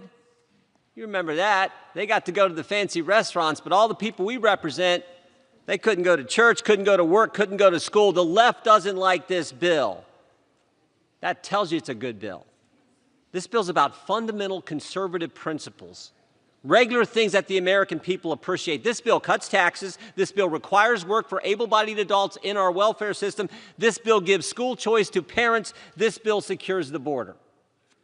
We're the party that believes in letting moms and dads keep more of their money to spend on their goals and their dreams. We're the party that says if you get taxpayer funds and you're able-bodied, you should work. That's fair to the taxpayers. That's good for our economy. Most importantly, it's good for the recipient. We're the party that says parents, regular moms and dads, should get to pick where their kid goes to school so they can get the kind of education that will allow them to achieve the American dream. That's in this bill. And this bill secures the border. The primary issue of last fall's election, the issue that decided the election, the issue that put President Trump in the White House and Republicans in control of the Congress, this bill helps secure the border that President Trump's already got under control. That's why we should support this legislation. It cuts taxes, requires work for able-bodied adults, empowers parents to pick the school where their kid's going to get the best education, and secures the border like the American people want us to do. This bill is doing exactly what we told the voters we were going to do, and that's why we should support it. I yield back to the budget chairman and thank him for his good work on this legislation. Gentleman from Pennsylvania. Well done, I would remind the gentleman this bill will kick 404,000 people in Ohio off their health insurance. I now yield 1 minute to the gentlewoman from Washington, as a distinguished member of the Budget Committee, Ms. Jayapal. Gentlelady is recognized for 1 minute. Thank you, Mr. Speaker. This bill is a massive betrayal of working people and poor people across America. It strips at least 14 million Americans of their health care, it slashes food for the hungry, and it cuts basic needs for Americans across the country. And why? So that you can give a $5 trillion tax break to the wealthiest billionaires like Elon Musk.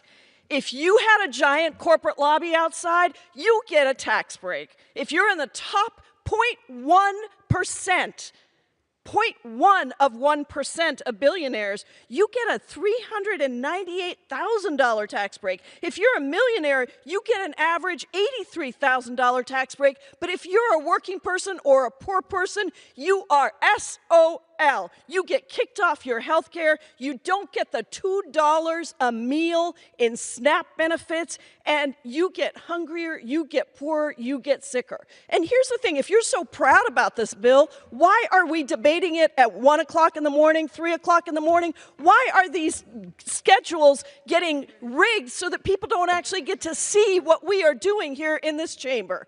I yield back. I'm a hell no. Members are reminded to direct their remarks to the chair. Gentleman from Texas. Mr. Speaker, I have great respect for my ranking member, but he's rattling off numbers saying this many people will come off of the welfare rolls in my colleagues' districts. Let's remind the American people, the people he's talking about are folks who are in this country illegally, or they're able to work and they're not working. They're able to work and they're not working. So, Mr. Speaker, order, Mr. Speaker. House will be in order. So for the record, Gentleman from Texas. Thank you, Mr. Speaker. For the record, they are opposing the common sense policy and what every American's expectation is at a base level, that people who are able to work. It's good for their soul. It's good for this country. It's the right policy, and they're fighting us on it. And with that, I yield to my friend and Vice Chairman of the Budget Committee from the Keystone State for 1 minute, Mr. Lloyd Smucker. Gentleman is recognized for 1 minute. Thank you, Mr. Chairman, for your work in this bill. Today, we are charting a bold new course for American prosperity. This bill not only builds on the pro-growth legacy of the Tax Cuts and Jobs Act, it prevents the largest tax hike in American history. Across the country, years of inflation have taken a bite out of everyone's paycheck. Groceries, gas, housing all cost more. Americans feel left behind, and this bill is the solution. It delivers immediate relief for working families. It locks in permanent tax cuts, unleashes economic growth, and puts American workers first. We're talking about saving 6 million jobs, cutting red tape, securing our borders, and supercharging Made in America manufacturing. And we do all this while achieving historic federal savings. It is possible to reduce spending, provide tax relief, and protect core services for Americans all at once. This is real, responsible leadership. Mr. Speaker, this bill is bold, immediately effective, and above all, it's common sense. It's time to pass this act and get America back on the path to prosperity. Gentleman's time has expired. Gentleman from Pennsylvania. Mr. Speaker, I have good news for my friend, the chairman of the Budget Committee. We just verified with the Congressional Budget Office, and of the 13.7 million Americans who will lose their health care because of their bill, exactly 0 are undocumented immigrants. So the complete artifice that the other side is attempting to convince you is that almost 14 million Americans will lose their health care, but don't worry about it. They're all illegals. They're all people who are defrauding the system. It's completely false, and every independent source has verified that it is false. Yay. With that, Mr. Speaker, I yield 1 minute to the gentlewoman from California, distinguished member of the Budget Committee, Ms. Chu. Gentlelady is recognized for 1 minute.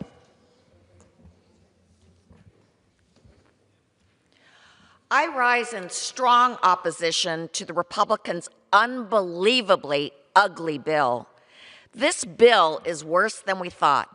By ripping Medicaid and food assistance away from many millions of vulnerable Americans while slashing taxes for the ultra-wealthy, the nonpartisan CBO found that it would make the poorest 10% poorer while making the richest 10% richer. This bill would also increase the debt so much that it will trigger cuts to Medicare benefits by almost $500 billion. So to my Republican colleagues, think of my constituent Maria. Maria needs Medicaid, Medicare, and Social Security to care for her daughter who resides in a nursing home, uses a feeding tube to eat, and can't recognize her mother. Maria asked, if Medicaid is cut, where would my daughter go? Tax cuts for the wealthiest at the expense of Maria's daughter getting the care she needs to survive is despicable. vote no on this bill. Gentleman from Texas. Mr. Speaker, according to Numbers USA, over the last 4 years when the Democrats were in charge of this town, and millions of people were flooding into this country from across our border, we were spending $9,000 per illegal immigrant on social services, taxpayer-funded social services. Mr. Speaker, that's more than we spend on our own citizens who depend on Medicaid. That's more than we spend on military benefits for our veterans. With that, Mr. Speaker, I yield 1 minute to my friend from California and fellow Budget Committee member, Mr. Tom McClintock. Gentleman is recognized for 1 minute. Thank you, Mr. Speaker. If this bill fails, an average family's taxes will rise 22% next year, about $1,700 a year, the biggest tax increase in American history. But if it succeeds, working families will be able to keep more of their earnings, will be able to complete the border wall and protect our communities from the violent cartels the Democrats allowed into our country.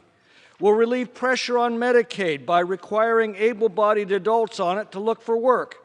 And we can free up America's vast energy resources. You know, the most important economic indicator is how Americans answer this question next year. Are you better off today than you were 2 years ago? By this time next year, Americans could be enjoying one of the most explosive periods of growth in our history, and all that means: secure borders, safer communities, lower taxes, abundant energy, more and better jobs, a higher standard of living, and a better quality of life. A big, beautiful future for all Americans. I yield back. Gentleman from Pennsylvania. I would remind the gentleman that this bill would kick 1.98 million people in California off their health insurance. I now yield 1 minute to the gentleman from New York, distinguished member of the Budget Committee, Mr. Tonko. Gentleman is recognized for 1 minute. Thank you, Mr. Speaker, and I thank the gentleman for yielding. One of the very first bills I ever voted on as a representative in Congress was passing the Affordable Care Act and bringing historic access to health care to millions.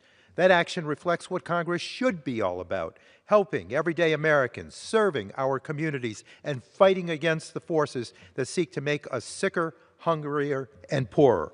Unfortunately, today, those forces are the Republican majority, the President of the United States, and the richest people on the planet.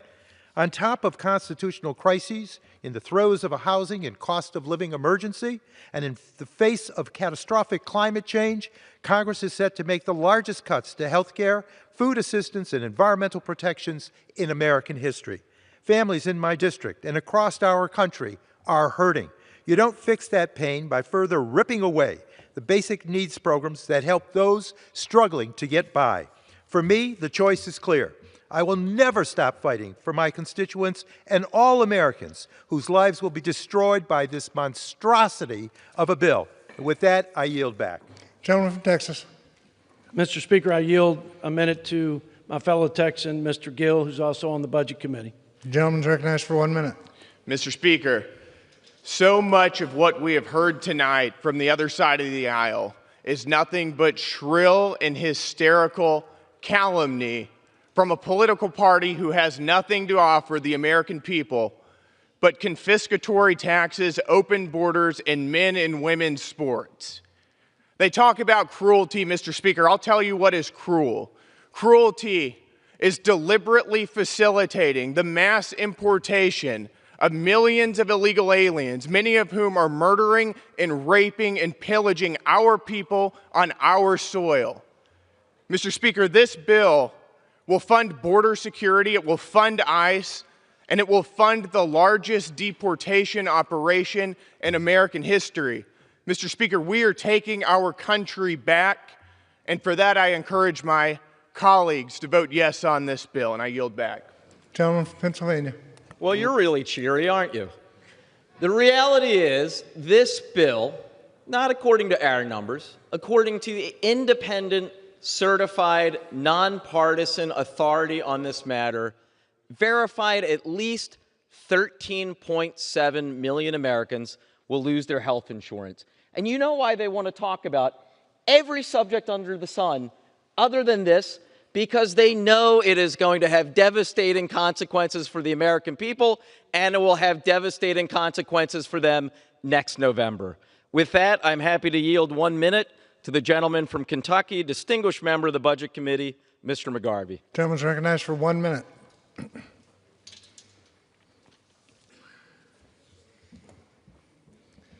Thank you, Mr. Chairman. 13.7 million Americans will lose their health care. We're going to gut America's premier anti-hunger program. It's going to add trillions of dollars to the nation's debt. You don't believe me? The Congressional Budget Office says it. My colleagues, Mr. Schweikert, Mr. Roy, Mr. Massey, they all say this is going to add to the debt and to the deficit of this country. And for what? So Donald Trump's small circle of billionaire donors get a tax break. So we know who it helps. But let's talk about who it hurts. 40% of the people who get Medicaid in this country are children. That's whose health care we're taking away. Those kids who rely on this for life-saving care, they're the ones, like my constituent, June, who has quadriplegic cerebral palsy. She's had 3 spinal cord surgeries in the last month. This enables her to stay at home with her family and to have a life. It will hurt children across this country. We shouldn't do it. We should vote no. Mr. Chairman, I yield back. Gentleman from Texas. Mr. Speaker, I'd like to reserve. Gentleman reserves. Gentleman from Pennsylvania. Mr. Speaker, I yield 1 minute to the gentleman from Rhode Island, a distinguished member of the Budget Committee, Mr. Amo. Gentleman's recognized for 1 minute.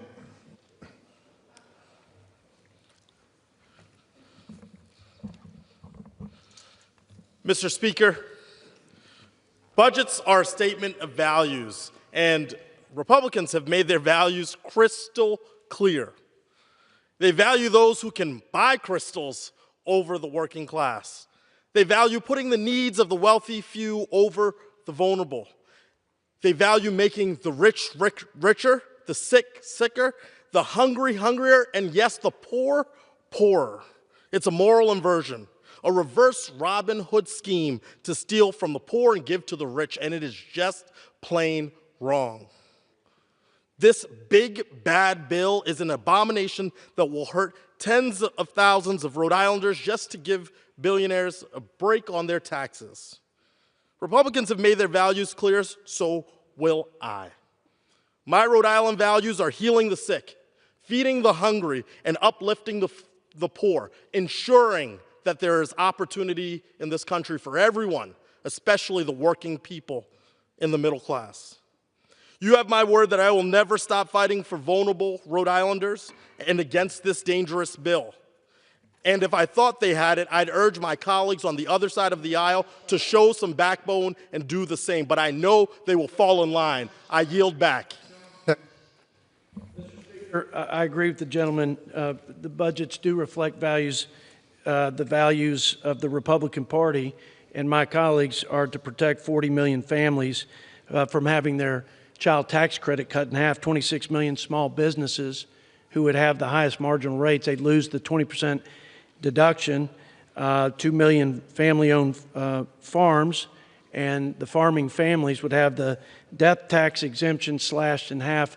And Mr. Speaker, those are our values. We want people to keep more of their money. We want this economy to grow. We want people to have better opportunities and bigger paychecks.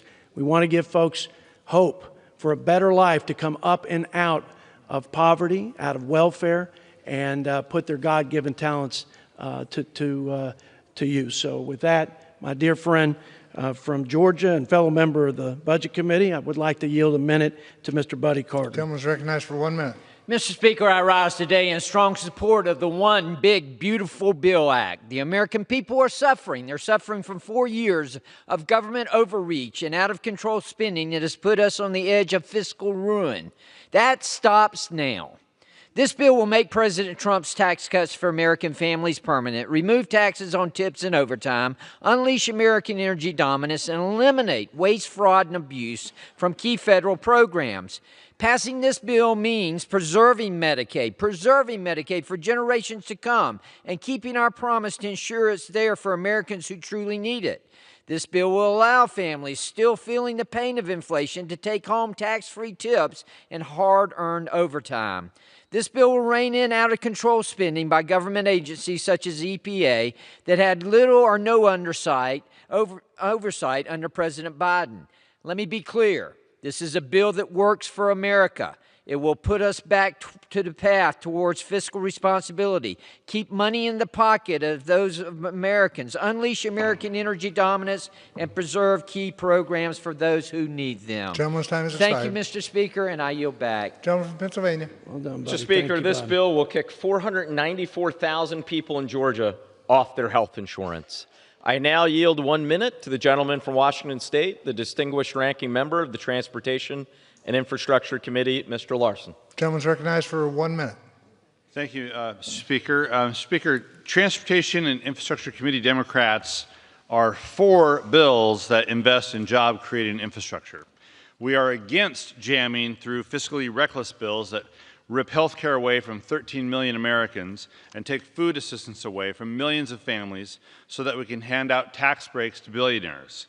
Democrats want to continue historic funding for transportation infrastructure and stronger and healthier communities. Unfortunately, this reconciliation package leaves very little room for those investments. To make the needed safety investments for the entire air traffic control system, the safety investments that we need to tackle the highway safety crisis, the investments that we need to meet the Coast Guard members' health care, housing, and child care needs. And this bill causes immediate harm by yanking money from locally selected projects that our constituents in Republican and Democratic districts alike are counting on. And for what?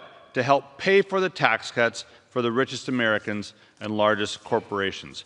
I look forward to a future where the members of this body work together on priorities for transportation infrastructure, but this big, ugly bill ain't it.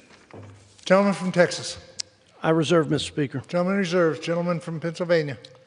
Mr. Speaker, I yield 1 minute to the gentleman from Maryland, the distinguished ranking member of the Judiciary Committee, Mr. Raskin. Gentleman is recognized for 1 minute. Thank you, Mr. Speaker.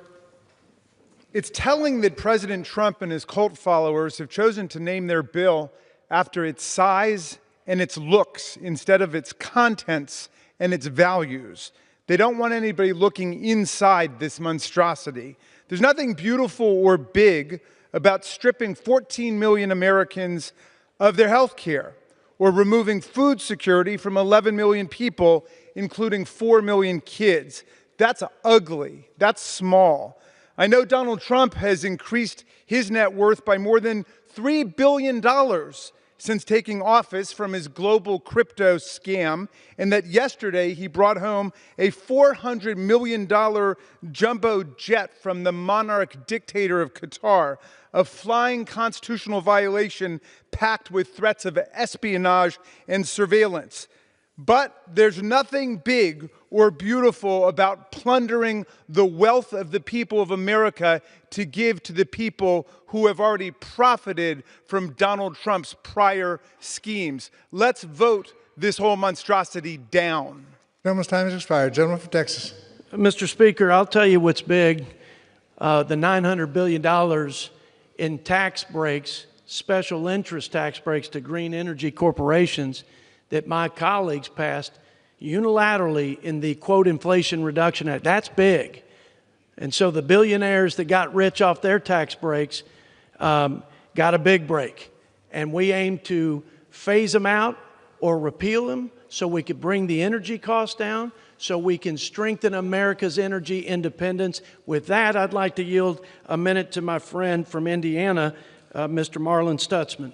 Gentleman's recognized for 1 minute. I thank the gentleman. I rise in strong support for H.R. 1, the One Big Beautiful Bill Act. Despite the claims from our colleagues on the other side of the aisle, this bill will give huge benefits to everyday working Americans in all of our districts.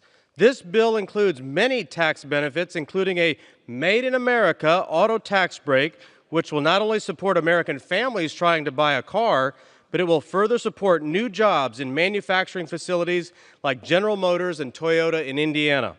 On top of this, the One Big Beautiful Bill supports building America's Golden Dome defense system, securing the homeland, and bolstering America's capabilities that will start with the skilled workforce in my district in Northeast Indiana.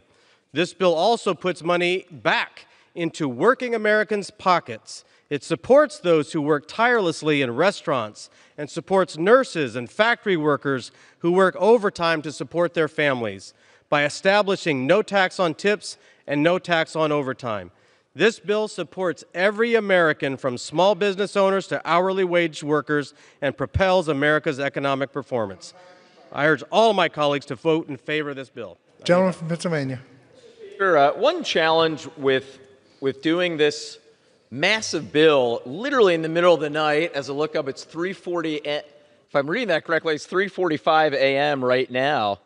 And there are all sorts of provisions that we're discovering in this massive piece of legislation being rushed through in the dead of the night. So I want to call out just one deeply troubling provision hidden in this bill, a provision that blocks states from regulating artificial intelligence for the next 10 years. AI has the potential to be transformative, but only if it's developed and used in a safe, responsible way. That requires strong guardrails. This bill does the opposite. And the fact this was quietly tucked into this budget bill, it's reckless and it's wrong. And it shows exactly who this bill was written for. Not working families, but powerful special interests. With that, I yield now 1 minute to the gentleman from California, the ranking member of the Veterans Affairs Committee, Mr. Takano. Gentleman's recognized for 1 minute. Thank you, Mr. Speaker. I rise in opposition to this big billionaire payout. We are voting in the dead of night, out of sight of the American people, because the Republican majority knows that the public will be outraged after they find out what is in this bill. It strips health insurance from nearly 14 million people across the country. It puts 11 million people on food assistance at risk of hunger. It increases the deficit by $2.3 trillion. And for what? To give billionaires a tax break. But don't just take my word for it. The independent data crunchers at the Congressional Budget Office found that the richest 10% of Americans would see their incomes go up, while the poorest 10% would see theirs go down. This bill is reverse Robin Hood. It takes from the poor and gives to the rich. I urge my colleagues to reject this shameful bill, and I yield back. Gentleman from Texas. One of the problems, Mr. Speaker, with the work requirements in the Supplemental Nutrition Program, and I'm sure Mr. Takano knows this, is that states have been allowed to game the system and not effectively enforce those for those able-bodied adults receiving services. And in California, in fact, nobody is working who is on food stamps who is able to work. Nobody is working. And so it's not fair to those people. It's not fair to rob them of the dignity of work. It's not fair in our fiduciary role to the taxpayer. So, Mr. Speaker, we're turning this ship around, and we're cleaning the mess up here in Washington, and we're putting the incentives in place that will do well by everybody involved. And with that, I'd like to yield a minute to my friend from the Keystone State, Mr. John Joyce. Gentleman's recognized for 1 minute. Thank you for yielding. I rise in strong support of the One Big Beautiful Bill Act. This important legislation will strengthen Medicaid by cutting waste, fraud, and abuse to ensure that the most vulnerable Americans have access to the critical services on which they rely. Pregnant women, children, seniors, and disabled Americans who need and deserve Medicaid benefits, not illegal immigrants or able-bodied adults simply choosing not to work. This bill also fixes a provision in the Inflation Reduction Act to ensure that new innovative therapies for rare diseases are brought to market, restoring the hope of future cures for millions of Americans. In November, the American people sent a clear message with the election of President Donald Trump. Now, it is our job in Congress to deliver this one big, beautiful bill and produce results for the American people. I encourage all of my colleagues to support this legislation. Thank you, and I yield back. Gentleman from Pennsylvania. Well, I would remind my friend from the great state, the Commonwealth of Pennsylvania, this bill will kick 404,000 people in our state off their health insurance. I now yield 1 minute to the gentleman from California, a distinguished member of the Energy and Commerce Committee, Dr. Ruiz. Thank you, Mr. Speaker. Gentleman's recognized for 1 minute. I have a question for Republicans who are, in the cover of night, forcing this one big, ugly bill on working families. What the hell is wrong with you? You're taking away over $300 billion of food from the mouths of millions of hungry children, seniors, and veterans. You're taking away health care from over 14 million people by cutting Medicaid by nearly $800 billion. And despite these and many more cuts to working families, you're raising the debt by more than $5 trillion? For what? To give billions of dollars in tax cuts to billionaires like Elon Musk? What the hell is wrong with you? The millions of uninsured will be millions of uncompensated care for hospitals that rely on Medicaid. Hospitals will cost more, cut services like pediatrics, maternal health, and labor and delivery, and many will close. Premiums will rise and cost more. Whether you have private insurance or Medicaid, if your community hospital closes, where the hell will you get your constituents' care? Gentleman's time has expired, and members are again reminded to address their remarks to the chair. Gentleman from Texas. I thank the Speaker. Yield 1 minute to the gentleman from South Carolina, Mr. Russell Fry. Gentleman's recognized for 1 minute. Thank you, Mr. Speaker. The One Big Beautiful Bill is exactly what this country needs. It is bold, it is clear, it is packed with real solutions. While Democrats have buried their head in the sand on the biggest issues facing America, Republicans are stepping up. They ignore the border crisis while towns are overrun. They downplay inflation while families can't afford groceries. And they pretend crime isn't skyrocketing while our cities become war zones. Democrats would rather police your speech than protect your streets. They'll rush to ban plastic straws, but look the other way when fentanyl overruns our cities. And when parents speak up at school board meetings, they get labeled as extremists, while actual criminals walk free. The One Big Beautiful Bill does exactly what they won't. It secures the border, protects our communities, strengthens our economy, cuts taxes, cuts waste, unleashes American energy, and puts the American people first. No more excuses. No more distractions. It's time to fix what is broken, and this bill is the blueprint. Gentleman from Pennsylvania. Would remind the gentleman this bill will kick 220,000 people in South Carolina off their health insurance. I now yield 1 minute to the gentlewoman from Massachusetts, distinguished member of the Energy and Commerce Committee, Ms. Trahan. Thank you. Gentlelady is recognized for 1 minute. Mr. Speaker, I oppose this bill because it is a targeted attack on Planned Parenthood, one of the most trusted providers of reproductive health care in our country. The bill bans federal Medicaid and CHIP dollars from going to Planned Parenthood for 10 years, without even naming the organization by using vague criteria clearly designed to single them out. This provision threatens access to cancer screenings, birth control, and other essential care for millions of Americans, particularly low-income women. For this reason, at the appropriate time, I will offer a motion to recommit this bill back to the committee. If the House rules permitted, I would have offered the motion with an important amendment to this bill. My amendment would strike the provision that blocks Medicaid reimbursements to Planned Parenthood because no one should lose access to basic care just because of where they go to get it. I ask unanimous consent to insert into the record the text of this amendment. Without objection. I hope my colleagues will join me in voting for this motion to recommit, and I yield back. Gentleman from Texas. Mr. Speaker, I'd like to yield a minute to the gentleman from Michigan, my good friend, Mr. Tim Walberg, who is also the chairman the Education and Workforce Committee. Gentleman is recognized for 1 minute. I thank the gentleman, and thank you, Mr. Speaker.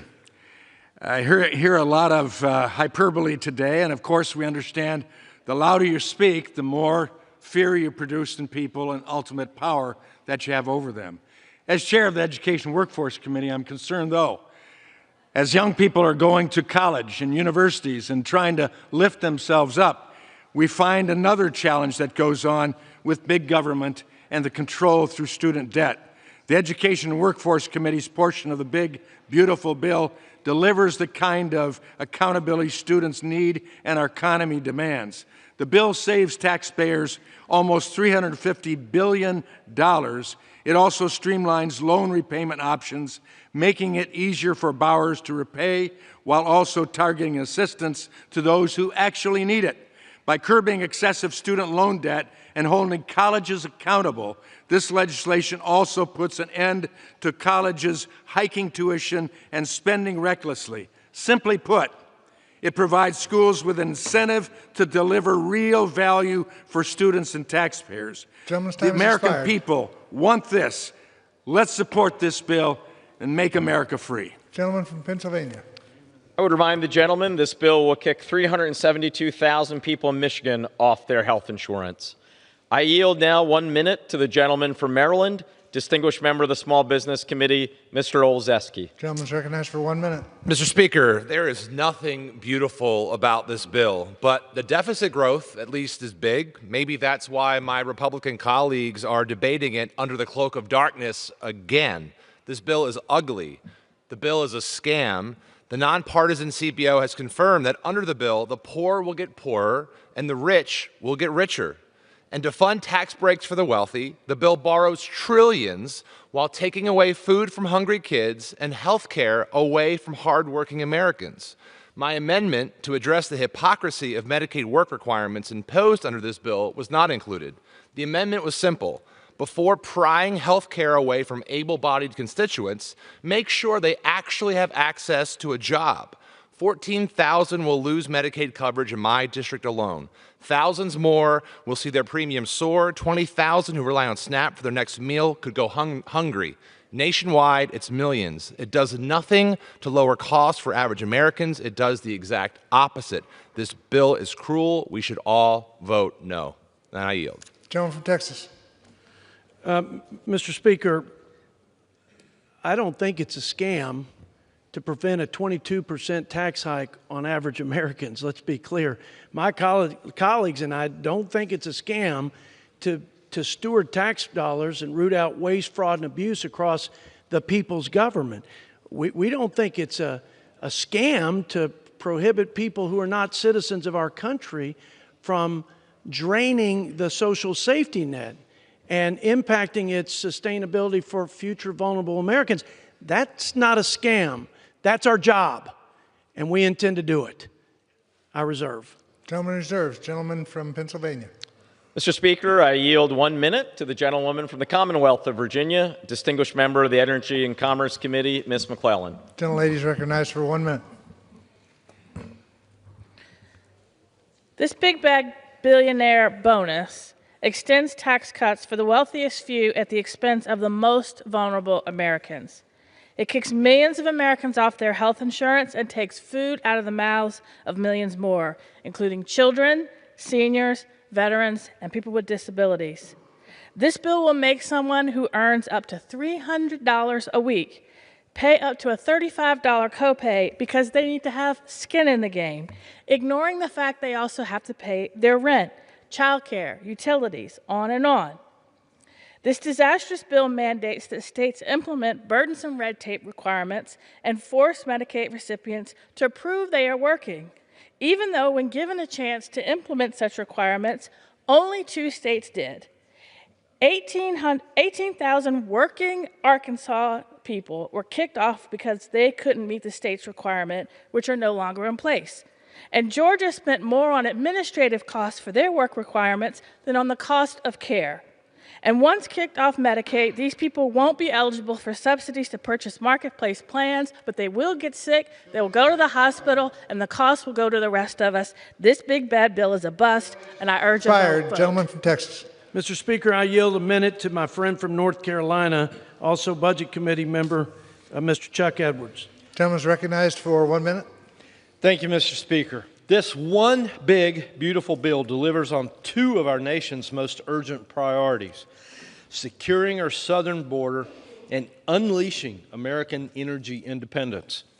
It invests nearly $70 billion to finish the border wall, expand surveillance technology, and to hire thousands of new border agents, giving Customs and Border Protection the tools that they finally need to stop illegal crossings, combat drug trafficking, and to protect our communities. At the same time, we're rolling back the Biden administration's reckless energy mandates and cutting red tape to expand American oil, gas, and infrastructure. By restoring the free market and prioritizing domestic production, this bill lowers costs for American families in this way also and strengthens our national security. It's just common sense. Secure the border, empower America with American energy. Let's get this done for our agents, for our workers, and for the future of this country. I yield back. Gentleman from Pennsylvania.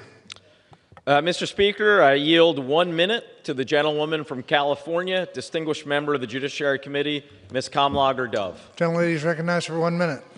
With this backstabbing billionaire bill, House Republicans are selling their soul and constituents to the highest bidder, Donald Trump. First, he crashed the economy with his temper taxes, driving up the cost of groceries and down our credit rating with Moody's. Now Trump and Republicans want to steal even more from hardworking Americans to provide tax breaks to those who kiss the Mar-a-Lago ring. They are stealing your food, your health care, your security. My district in LA has the 4th highest Medicaid enrollment in the entire nation. 225,000 of my constituents rely on food assistance to feed their families, and nearly 1 million people in my state live in subsidized housing. My constituents call my office asking me to protect their Medicaid. They don't ask that their life-saving benefits be taken away and given to the 1%. Daylight is the best disinfectant, which is why all of their dirty deeds have been happening at night with this bill. I urge my colleagues to listen to their constituents instead of tasing them at town halls and vote against this dangerous bill. I urge America to keep the receipts on the vote. Gentleman from Texas. Mr. Speaker, I'd like to yield a minute to the gentleman from Georgia, a great champion for the Second Amendment and a good friend and Budget Committee member, Mr. Andrew Clyde. Gentleman's recognized for 1 minute. Thank you, Mr. Chairman.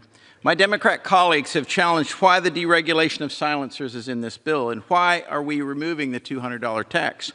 Well, under the law, they are firearms and therefore protected by another law enacted in 1791 called our Second Amendment of our beloved Constitution. The right of the people to keep and bear arms shall not be infringed, and neither shall it be taxed. Chief Justice John Marshall in 1819 declared that the power to tax includes the power to destroy. If you can tax it, then you can destroy it. You can raise the tax so high that almost no one can afford it, and then you really don't have a right at all. But the Second Amendment is an unalienable constitutional right, God-given, that governments are required to protect, not to tax. The Supreme Court in the Heller decision of 2008 declared the Second Amendment to be an individual constitutional right, further protecting it from taxation, just like the right to speak and the right to vote.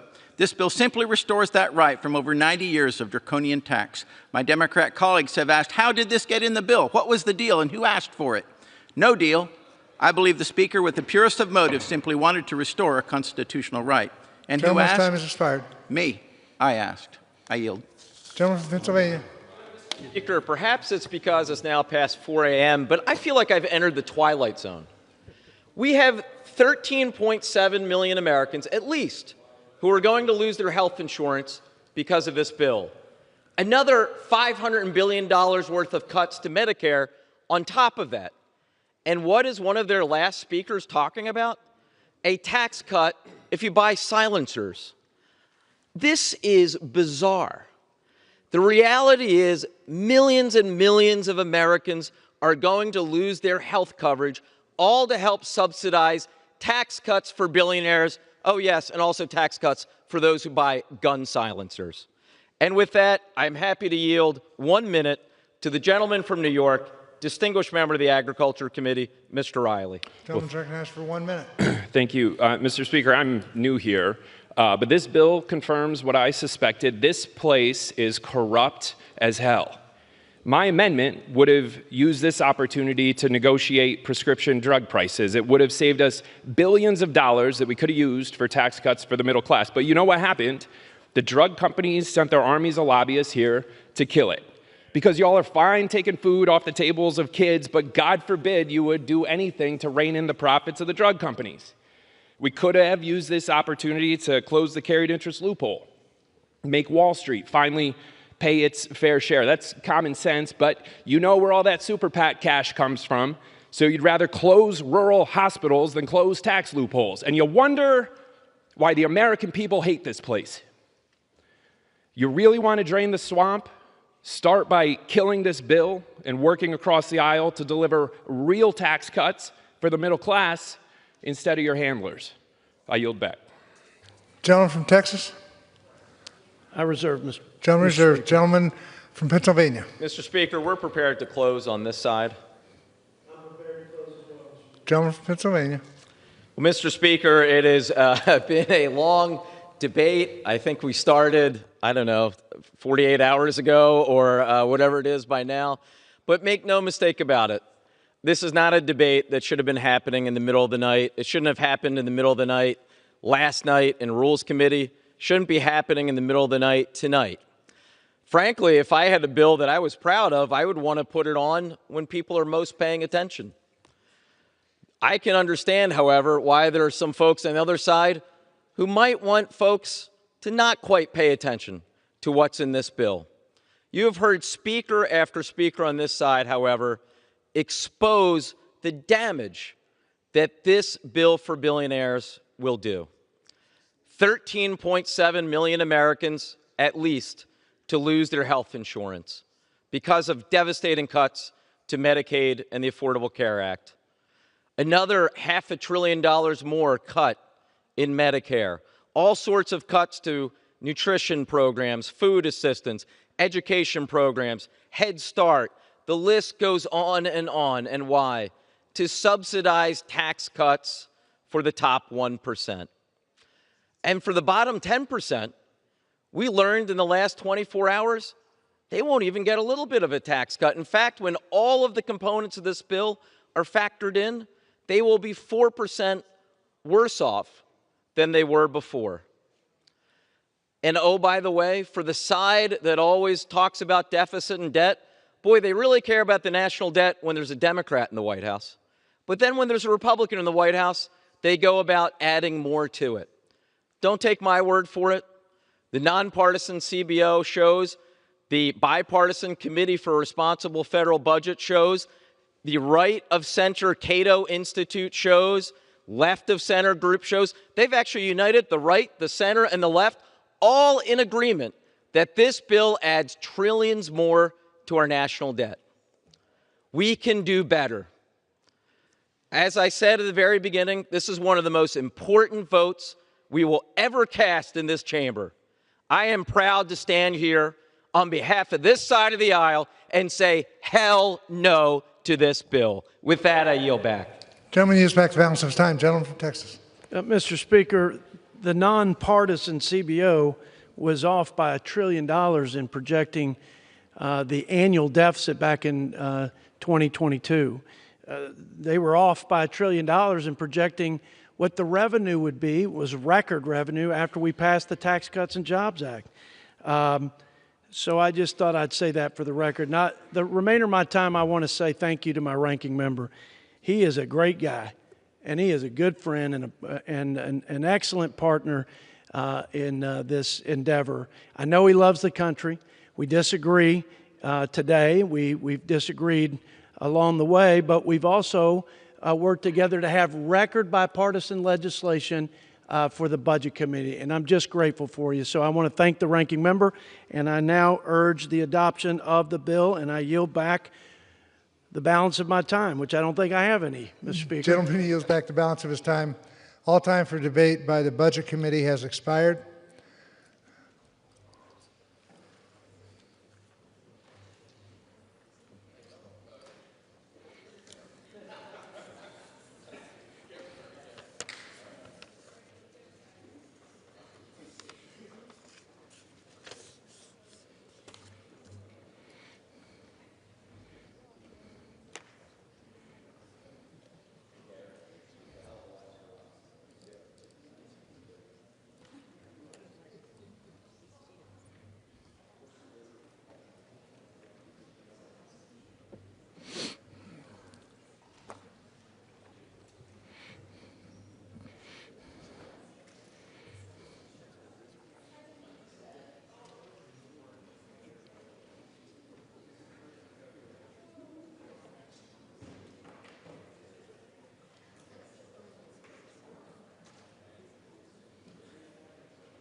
The gentleman from Missouri, Mr. Smith, and the gentleman from Massachusetts, Mr. Neal, each will control 30 minutes. The chair recognizes the gentleman from Missouri.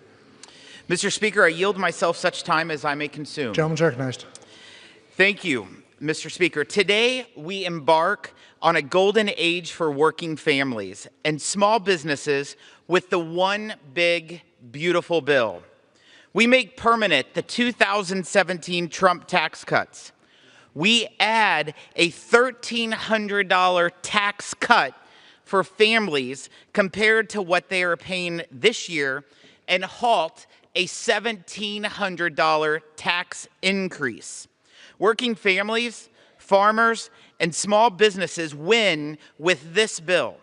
We expand and make permanent the small business deduction and increase the child tax credit, the standard deduction, and the death tax exemption. President Trump promised no tax on tips, overtime pay, and car loan interest. Hard-working Americans working overtime get up to $1,750 more in their pocket under this bill.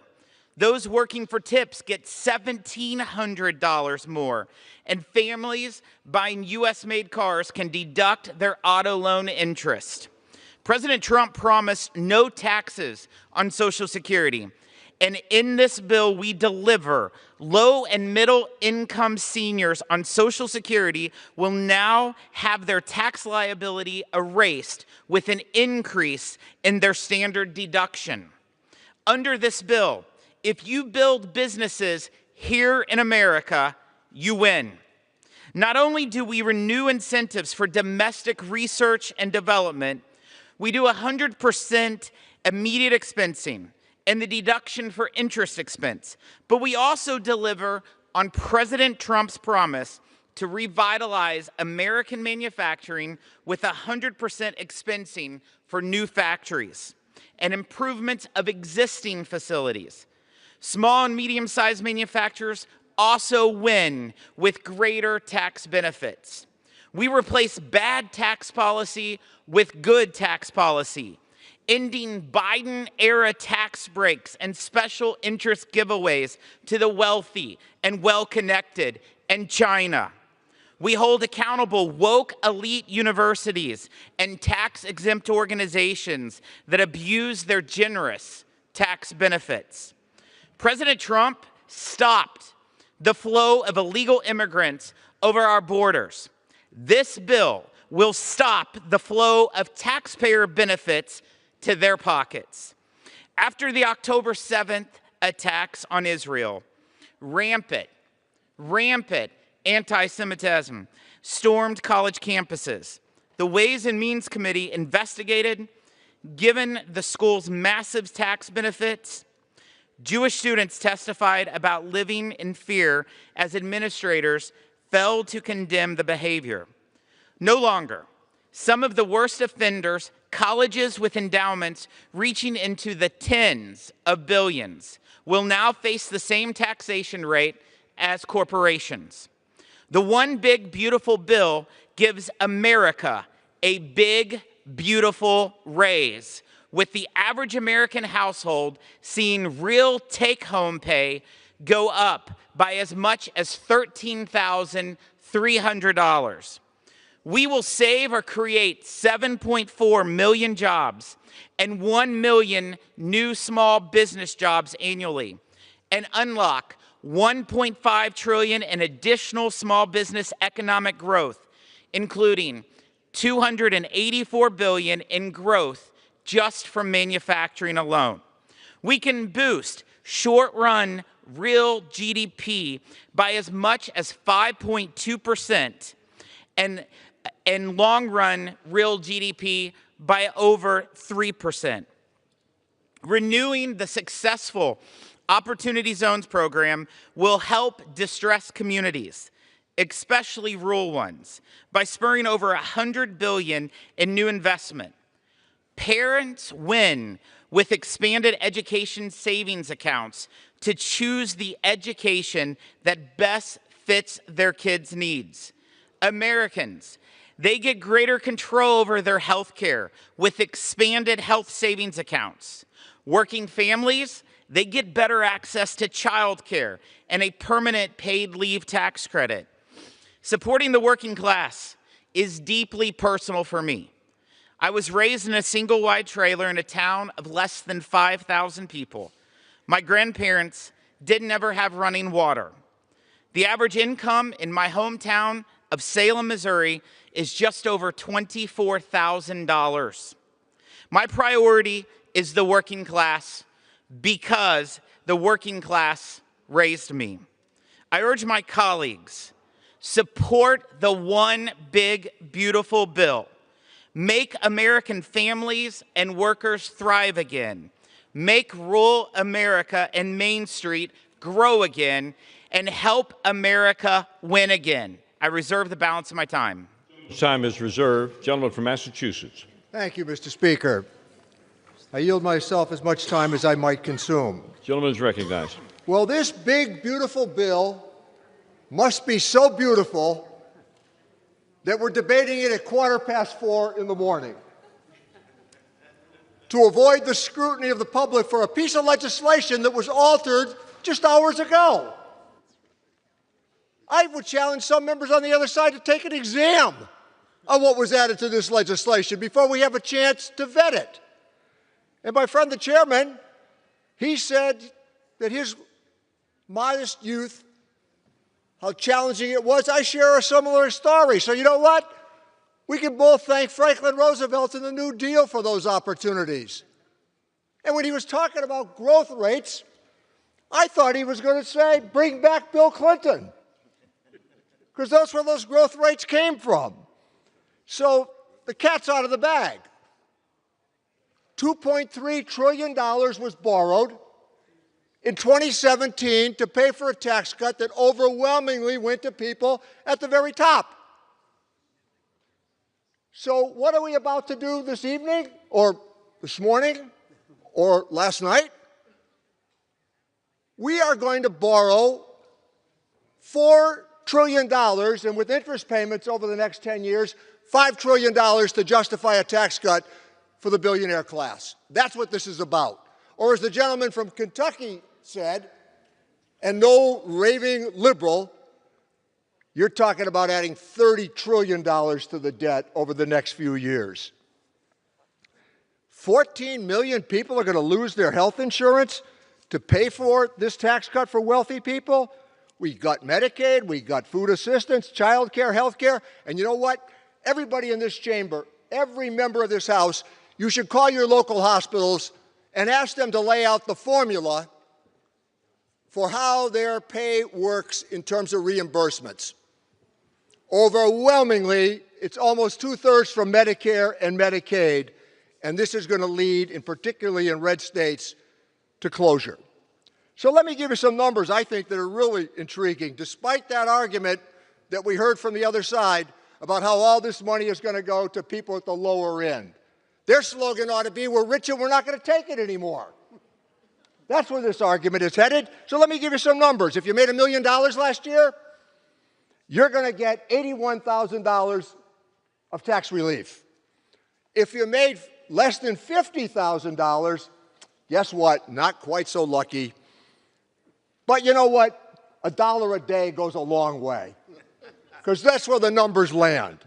When they talk about broken promises, I listened to a Republican tonight on TV, a younger guy. He said, well, we reject what CBO has had to say. In the Ways and Means Committee in the tax world, this is scripture. That's how important it is. We might not like the answers we get from time to time. We might be upset about it, but we know that the people who have delivered that are not Democrats, they're not Republicans, they're economists, tax attorneys, and CPAs. So let me just remind everybody on the Republican side about a couple of other things that I think are really important. Most of them supported postal reform. That cost money. Republicans voted for the CHIPS Act. That cost money. They voted for the infrastructure bill. That cost money. 30 of them voted for the Butch-Lewis Act.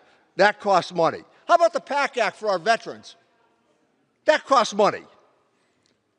The Inflation Reduction Act, despite their efforts to deride it, their members are going to groundbreakings and taking advantage of it right now. One piece of testimony the other night in the committee said that there's one congressional district that is receiving $6 billion of investment. Boy, I'd hate to explain that to my constituents, that I was sending $6 billion back to Washington. I call attention to this because they supported these issues along the way, and now they want an excuse to cut taxes for people at the very top. And that's where these tax cuts are going, to people at the very top. That is not to be denied. I hope as we listen in the next few minutes to the contrast that we would offer if we were in the majority, where we could agree tonight on the very basic fact that I'm going to offer. We could agree with 98% of the tax legislation if they kept the number at $400,000 and fewer. So people under $400,000 would keep their tax cuts, and people at the top would go to 39.6. Those are Clinton-Obama rates, and they work fine for the country. We all have some degree of honor to keep here. How about those soldiers from Afghanistan and Iraq? They deserve our care. Closing veterans service offices? I just did a town hall with veterans. They're astounded by what's happening already. I'm looking forward to the next 25 minutes of debate on this side and the next 25 minutes of debate on the other side, because I'm telling you, they're trying to sell you at 4:22 in the morning a bad piece of legislation. Mr. Speaker, I reserve the balance of my time. Gentleman reserves his time. Gentleman from Missouri. Mr. Speaker, I yield 1 minute to the gentleman from Nebraska, Mr. Smith. Gentleman from Nebraska is recognized for 1 minute. Thank you, Mr. Speaker. I rise in strong support of this package, which